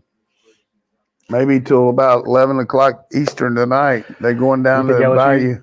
Max Johnson going to torch them. Dude, when Auburn's good, they struggle. They're gonna be riding into the stadium, and those girls are gonna be mooning them when they walk right in. The girls moon you, and the guys give you the finger when you're in your bus. I will say, and I didn't really look at the guys very much. I just checked the girls, but I've never been cussed at more than at Baton Rouge. Yeah. As a journalist. Dude, I love Baton Rouge. I ain't gonna lie. I know a lot of people don't. I love it. I love it. One of my best decisions as a coach going to a game was when we had a all big bunch of motorcycle guys ahead of us down there at Baton Rouge, and we were going through this highly congested area pretty fast, and some drunk rode through the block there and hit the side of our bus, and guy said, "You want to stop?" I said, "Hell no, let's go to the stadium." We weren't going to stop right there. Guy hit we just kept going. He just knocked the side of the bus in. Tyler Stump says, it feels really great being on this side of this type of game. I can remember previously being on the other end of these type of games with top 10 teams, specifically when Alabama came to town. I think he's talking about 2015 when Bama had the power run game going. Yeah. This is looking to me like if we can get some pretty good field position on this kick, I could see a defense creating a turnover here. I was really expecting Arkansas to move the ball more, though. Yeah, they lost a lot of confidence early, though. I mean, I'm with you.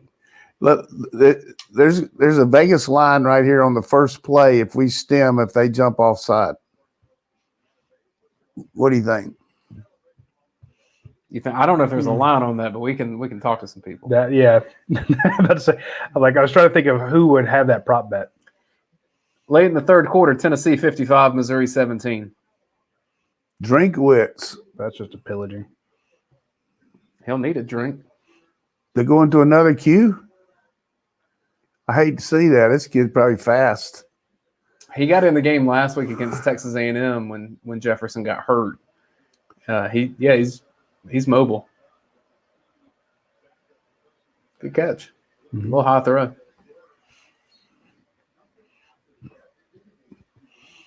That kid woke up this morning, went to the pregame meal, thought he really had a chance. Hated it for him, but we really took advantage of defensively. We did a great job.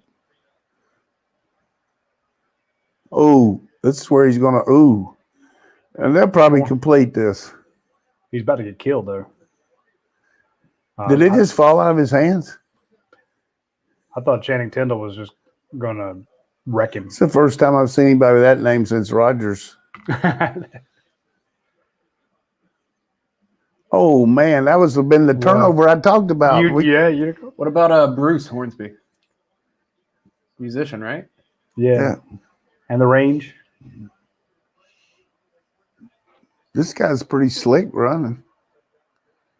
I know he's not looking forward to this play. No, no room there, my friend. Whew.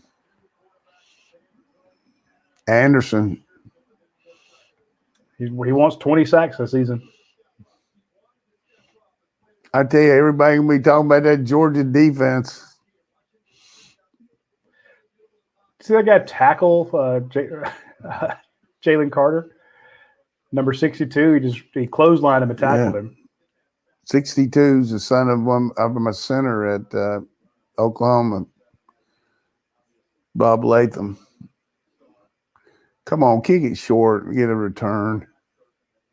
Good fair catch. Score update from your home state, Coach. North Carolina 31, Duke 7. Yeah, they're playing for the victory bell. That's a big game, Duke and Carolina. Wake Forest leads Louisville 20-17 midway through the third quarter. Pittsburgh is beating Georgia Tech 49-21 beginning of the fourth quarter. You think they go with Beck here, or we keep this kid in? I think you go with Beck. I'd keep Stetson in.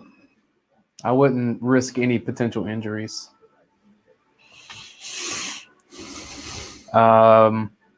Fourth quarter, Michigan 23, Wisconsin 10. So the Wolverines look like they're as stout as they've been in a couple of years. Cincinnati and Notre Dame just got underway. And then, of course, we've got Ole Miss and Alabama coming up at the 3:30 slot on CBS.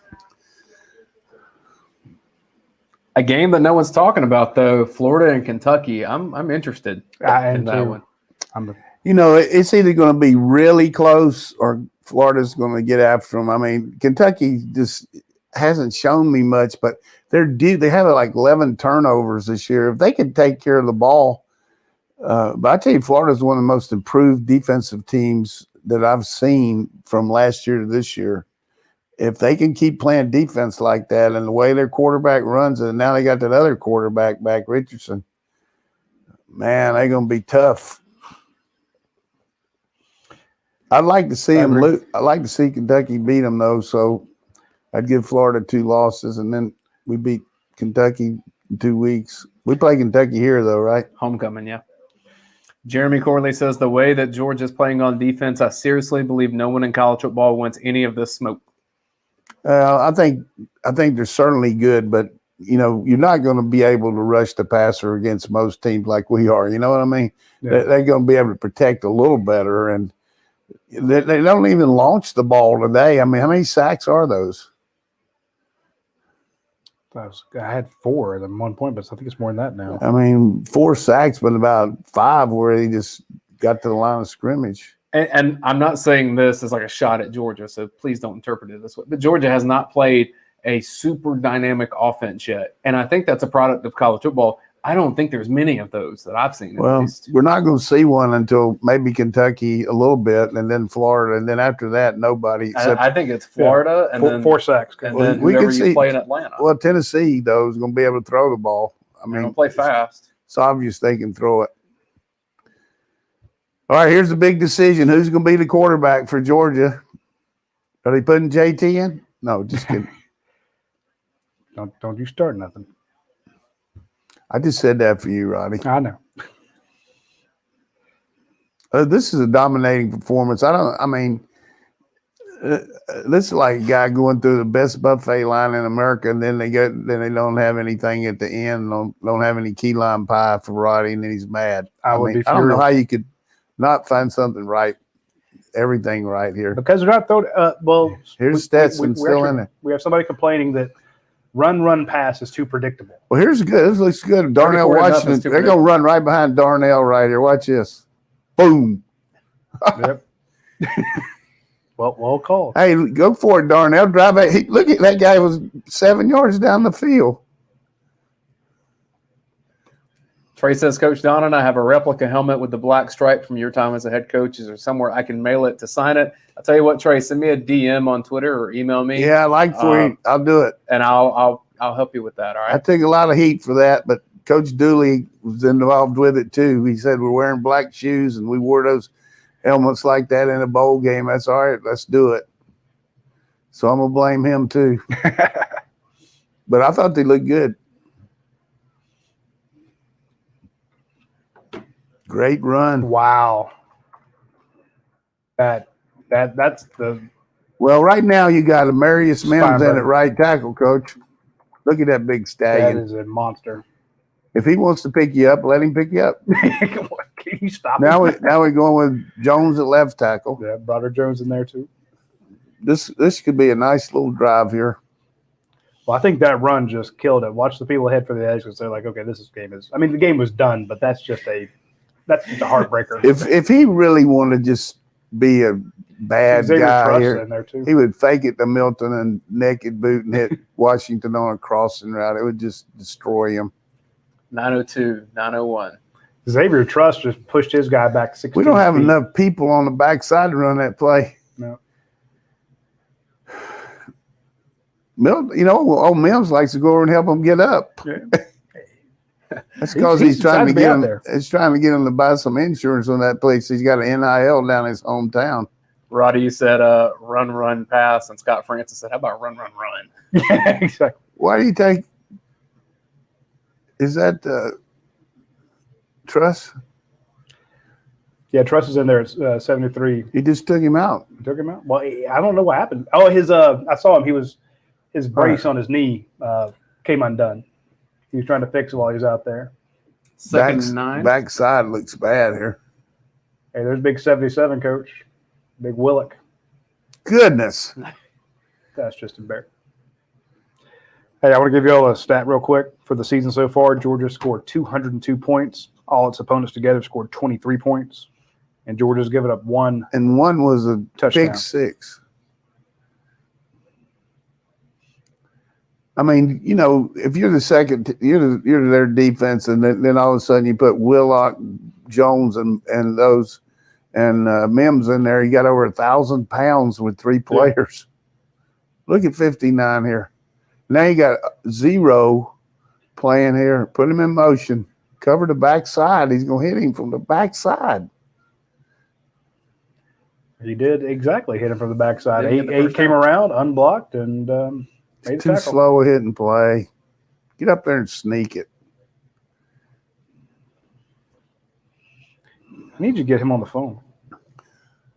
Well, it's third down. They would be mad and it wouldn't be fair, but if we line up in 2 tight ends, one on each side, I thought it was 4th down. Watch the backside here. Oh, we got it protected now. Yeah, they saw that.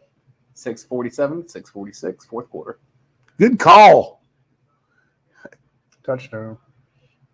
Stop and start, man. I thought he had it. That was a great call. The old quick pitch. Did you text him? Did you text him? No. Brent Rollins just texted me and said, we can't hear what Chris Fowler and Kirk Herbstreit are saying, but he said American Whiskey just got a shout out. Big time Georgia folks up there in New York. American Whiskey is the bar in New York where Georgia fans gather and watch games. Member of UGAsports.com. Robbie York, a friend of mine, helps run that place. So shout out American Whiskey. Check them out if you're in New York. He said they can't hear him? I'm saying I can't hear what Herbstreit and Fowler are saying. And Brent said that they were talking about American Whiskey. God knows you can't run it into that. Oh, man. That's just a bad play there. Bad play by Stetson going on a quick count.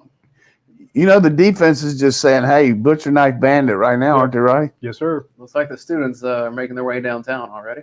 If we run a play action pass here, the guys are going to be running down Lumpkin.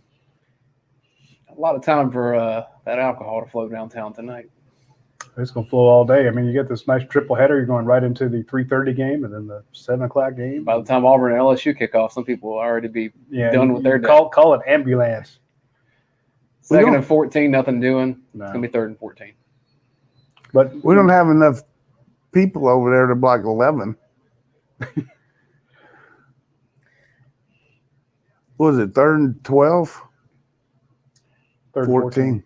Jermaine King with a super chat. Thank you for that, Jermaine. Appreciate it. Back weeks. Here's a question for you, Roddy. Do you think the fans complaining about run, pass are the same fans that have complained about pass, run offense all season long? Yes, Yeah. because they complain about everything. Good point, Jermaine.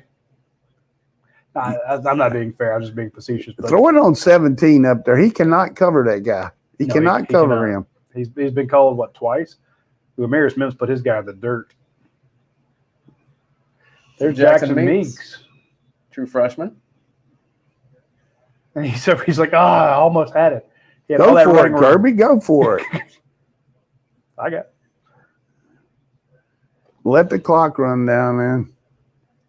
Tell you, 37 is a hard number to get in football. I don't feel like I see that one a lot.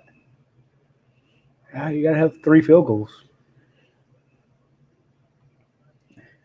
Dustin Newton says, yeah, Jermaine, it sounds like the vent. We love the vent. And sometimes hate it, but always love it. How many have we scored this half? 10? 13. This makes 16? Kick is up. Yep. Huh? Yes, sir. Great day for Pod Leslie. What was the score at half? 24? 24 nothing. I would have liked to see him throw it on 17 there. I love seeing the kicking game be in stride 13 right in the second now. half. Sorry. He'll miss another kick sometime this year. It happens, and that's what. I had a friend of mine that's in charge of the Broyles Award, which I'm on the board to pick the best assistant coach in the nation. There's a lot of us on it. I'm not by myself, but he's from Arkansas, a big Arkansas fan, and jest. It was totally in jest. I had no idea it would be this bad. He said, Coach, just pick the score for me on the game. You know what I told him? What's that? 35-0. So he just said, Coach, how did you know? I'm just going to say, I just really had a feeling, but I didn't. We have another super chat. Thank you, Milliart. Says, love the extra enthusiasm today, Coach. I appreciate it. I bring it on those top 10 games. Wait till you see the Florida game. Florida game is going to be one you can't miss. I mean, you don't need to miss any of these, but there's that revenge factor for how Georgia played Here we last go right year. here. He said, I've got it. Yeah. We appreciate those super chats. Wow. He said, I've got it. Read it out. I've got it 27-20 Georgia. Will you be at the game? 35-0. You nailed it. I hope they don't score. That's our 3rd super chat of today. And that's so generous of y'all, and we just always appreciate it. And I know I say that a lot, but I don't want it to go unrecognized. No, seriously, that means a lot, folks. We really appreciate that. Let's get about 50 more, and then we can have lunch. Or you can just buy my lunch anyway. I did. Thank you. Aaron Calloway with a super chat. Thank you, Aaron. Thank you. That's awesome, man. His question, will JT start next weekend? Another great watch along. Thanks to all of you. Yeah, I think if he's healthy, he will.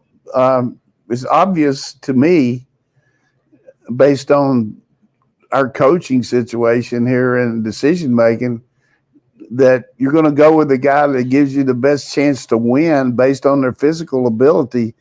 At this point, the guy has a hurt arm. He's a passer. The other kid is more of a multi-guy running the offense and everything, and we knew thought we could run the ball. So don't try to force a pass when you can't throw it like you normally can, right? That's what we said in the first quarter. Is like, look, I mean, you don't need. The kid showed in warm-ups when he walked back in, that his arm was still bothering him. And if you were playing a playoff game in the baseball series and your pitcher had a sore arm, you wouldn't pitch him. Even if he's a good pitcher, you'd go with somebody else.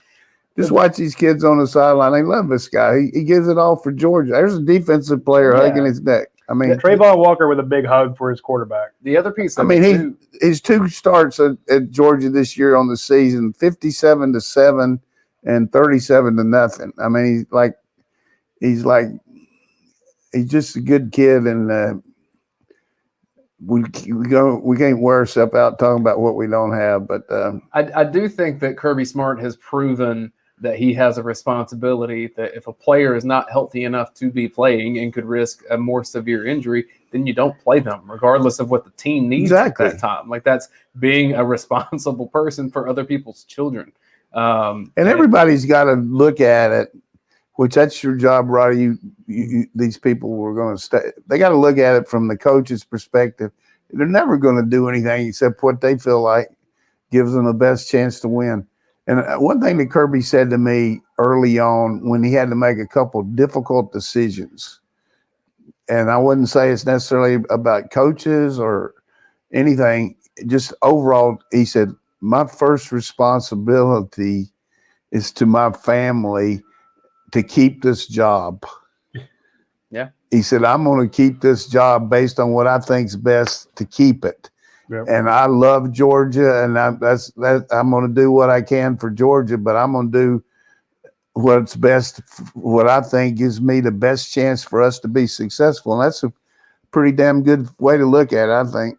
So that's the way he looks at everything, you know. We have 2 more super chats. These are great. Y'all are awesome, man. Let's see if we can hit 100. No, I don't even know. What is a super chat? They say, hey, we really like your style, or what? It is, it's like a tip over the top is the way that I think of it. This is a free service that we offer that Bud Light Seltzer and Athens Ford make possible. But then some people say, we like what you do so much that we're going to tip you some money for what you do. Are any billionaires out there? Yeah.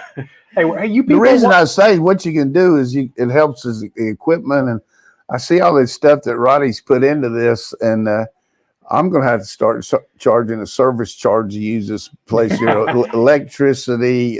No, I would.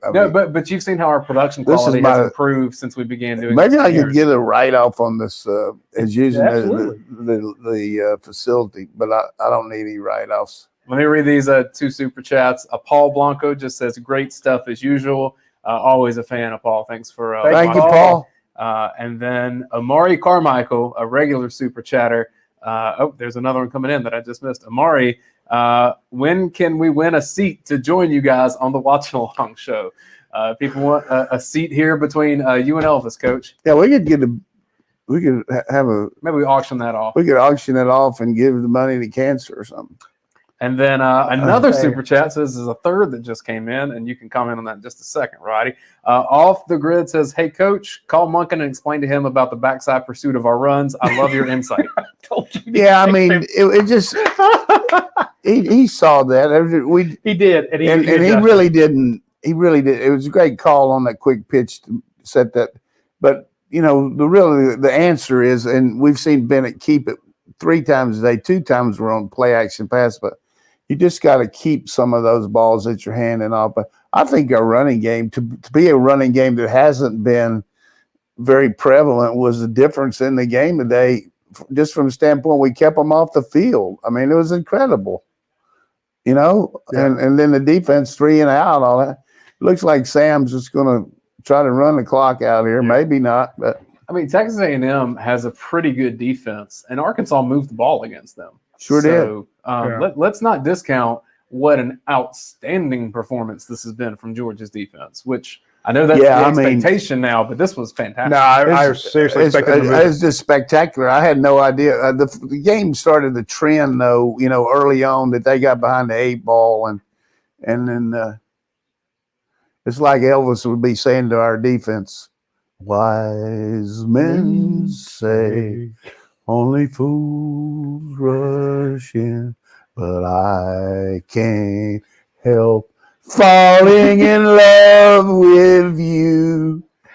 Do it, Dan. Another I'm super chat. I'm falling in love with that defense. Jesse Fortson with the And super then chat says, for my boy Jordan Davis, a hunk of burning love. Jesse Fortson just says, I love the show. Thank And you. then Thanks, every Jesse. team that plays us, don't be cruel. Our team, you better not be cruel to me, man. I tell you the thing about Georgia's team, especially on deep, it's just so deep. I mean, Channing Tindall would be the best defender This on quarterback- a ton of teams. Ooh, don't let them get a touchdown, No. please. Don't let them score. We got this. This is the second team in there. I will tell you this.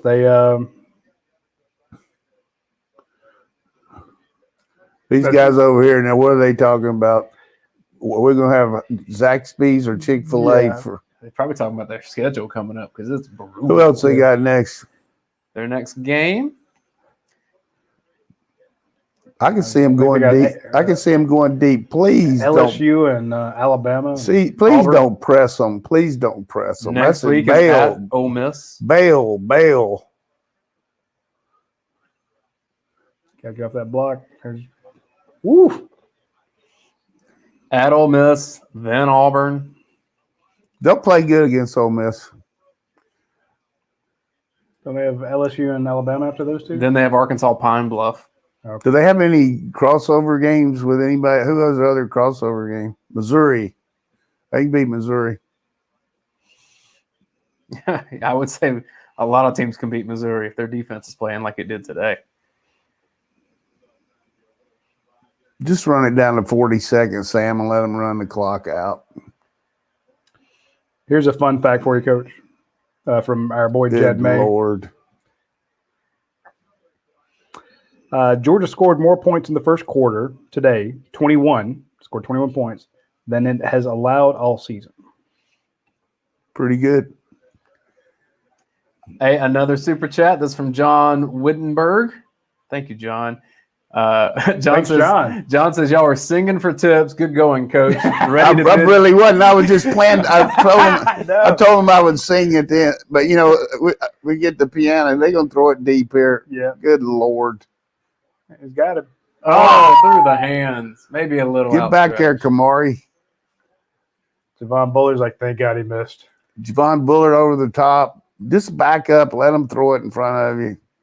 John also says that he's ready to bid for this seat next to Dayne. So maybe that should be something we do eventually is auction off a seat at the Watch Along show. We may. I mean, I hate to auction it, but No, if we do it for charity. we have a charity. We have a young lady by the name of Aubrey that we'd like to help out. I know that she's had some crazy medical bills. Gandalf Dog is her dad, and they are. She's had some rough times, but get him down. all right, he's going to set up the field goal. Let the clock run out. Maybe we do that for the bowl Shit. game or something. Yeah. I guarantee he's going to score on the last play of the game. This is going to be a nice hug between Kirby and Dan. They're not going to score. See, the clock's He's just going to let it run out. Motion penalty. No. Oh, nope. That's ball game. 37-0, Georgia, a convincing win over Arkansas, a top 10 win for the Dogs at home. The crowd showed up early, and the Dogs. Sam's got 3 great. policemen. He doesn't have. He might have 4. Well, he's probably the biggest celebrity in Arkansas, right?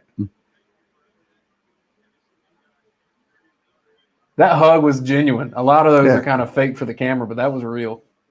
He was saying, Kirby, can you give me some in the transfer portal? Exactly. Well, he stole half the coaches on staff. I mean, he doesn't need anybody else. Do you How have about any of old his backup Jackson with the offensive punt block? Yeah. There's some of the old guy you.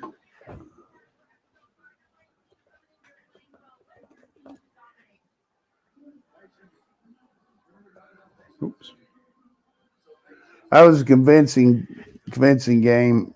I'm happy for players' preparation. Yeah.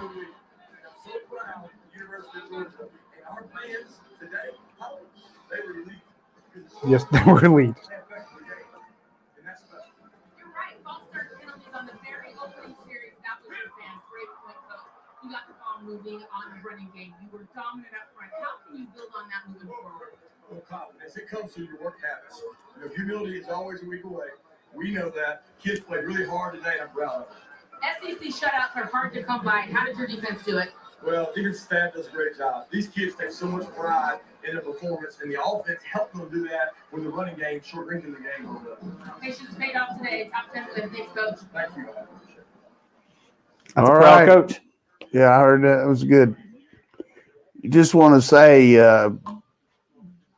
I think that at halftime, I got Radi to show me his computer on that, whatever the name of that report is, and I was good. If I were you, I wouldn't do any more of them. Radi, give a full, because people hear that report. Tell people what it is that comes out on Fridays at UGAsports.com, and if people want to have access to see it, how they can do that. Yeah, there's the man. Swing by UGAsports.com. Look for the Georgia 3-2-1 report. 3 observations, 2 questions, 1 prediction. Who sponsors that? That is sponsored by Crystal. So our friends at Crystal, and download the Crystal app when you get a chance, and you can have food delivered. You can have food. You can pick it up when you go by. It's a fantastic app, and our shout out to Crystal is: hey, the game's over. You need to go eat. You need to go grab you a sack full of Crystals, chili cheese pups. Grab some of those. But big shout out to them for sponsoring 3-2-1. We talked about how Georgia was going to mash the ball. We talked about that we needed to get Arkansas in 3rd down. Let's see what their 3rd down conversion rate was, Coach. They went 3 of 12 on 3rd down. Yeah, and 2 of them on the last series. Yeah. And what else did you say? Said that they were going to need to rely. They were going to call on Stetson Bennett for this game.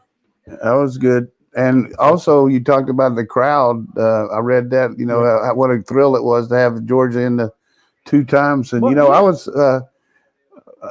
game day on site twice. Yeah, I was 28 days. I was eating lunch with Chris Felica yesterday, a friend of mine who's the bear on game day, and just so happened we were at the place where 2 Georgia official visit guys were in, and I brought out that point to one of the mothers. I said, look, because she wanted to have her picture made with a couple of us, and I said, hey, that's pretty good that Georgia's had. There's Andrew.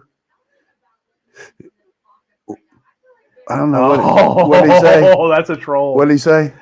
I said, what's funny? So anyhow, I said, hey, we had Georgia game day 2 times in the last 5 weeks. That's what happens when you come to Georgia. There's a hunk of burning love right there. Jordan Davis on the screen. Kirby's on his ass about getting down a little bit. Feels like he can run better if he loses a little bit. But I don't know what else he can do. But, let's don't get too shot in the butt with this team. Just keep enjoying it. I know it's a long season, but this team is very driven to play within itself and is very, from a standpoint of just taking what they give you and unselfish, aren't they? I mean, all these backs out there, and our line really did a good job today. We missed a few blocks, but it's hard to play against that was an unconventional defense. That was. And people that are watching probably think, well, they're terrible, but they've given everybody fits with the way they move around, but just a great game plan by Todd Monk and his staff. I mean, that was just fantastic. I expected them to move the ball a lot more in this, but shout out to Dan Lanning for helping out that secondary, having his guys attack the blocks, get off blocks, make sacks after sack after sack, negative yard, putting Arkansas in 3rd and long repeatedly. Exactly what they needed to do. You saw him run multiple defenses to keep KJ Jefferson guessing, and that was a well-called defense. 0 points. 0. You talked about the other thing I was reading that you talked about that Georgia needs to protect their secondary with, and they use their pressures accordingly without really bringing more than 5 or 6 guys, and they mixed up those 5 or 6, and you're where it's coming from. You're a guard and you think you've got this one gap, and then here comes a linebacker, and you go pick a linebacker, and then the Wyatt and Davis they're fast enough to make plays, and just well constructed. I thought that play, and again, for folks that didn't read the 3-2-1, we're basically saying, look, you're getting pressure. You're able to take care of that inexperienced secondary because you don't have to put him out there on an island too much. You're able to get pressure on the quarterback with just 5 guys, sometimes 4. And I love that one play where Jacoby Dean comes flying up. The guard picks him up because he's the blitzing linebacker. And Devontae Wyatt says, oh, well, then I'm not blocked. And he chases KJ Jefferson down. It's just a beautiful system. So, anyway. Tell us about our sponsors here while I take one quick break. We're about to wrap up the show as well. We're brought to you by Bud Light Seltzer, and locally that is Leon Farmer and his group that have been longtime Georgia people, and then ever since we started doing this watch along show, they've been involved with that. Same thing with Athens Ford. They support us, so please support them. I will say that in terms of next week, we don't know yet that game time. It's going to be either noon or 3:30, depending on what CBS decides to do. I would say CBS probably wants a piece of this Georgia audience against Auburn. But maybe that depends on what Auburn does against LSU. If Ole Miss were to beat Alabama, maybe they want Ole Miss and Arkansas. So either we'll have the 3rd straight noon game for the Dogs, or we will have a 3:30 primetime with Georgia and Auburn. So we'll check out what goes on there. And just tell them that Elvis is leaving the building. All right, Elvis. Elvis is leaving. Folks, big shout out to Athens Ford for being a sponsor of our show, and Bud Light Seltzer. Got the towel on. He's got the towel. I want to thank my guy with my water. I want to thank all the people who helped me out. And I want to thank Johnny, gives me my water. I want to thank everybody that came tonight. And I'm just going to tell you, I'll probably be back in Memphis in a couple hours when I get on the jet. And with that, folks, we're going to Elvis has left the building. Elvis has left the building. Quit screaming, ladies. He is done. He has taken his towel. He is gone. Stay on this channel for the post-game overreaction show, Yep. and join it if you will. Yeah, he hit it. Okay, we're going to drop this broadcast. We're going to do the post-game overreaction show. Paul Maher is going to start it. I'll be over there probably to finish it out. I'll be drinking a lot of liquor. Come join me over there. It'll be a great time. We want you to jump onto the show and give us 9 types of hell. We'll have a good time. I'll get the other guys from the UGASports to jump on, talk about what they saw in the game, what their observations were, and we'll have might be able to watch the coaches show as well, or the coaches press conference. So tune into that, and we will see you guys next week.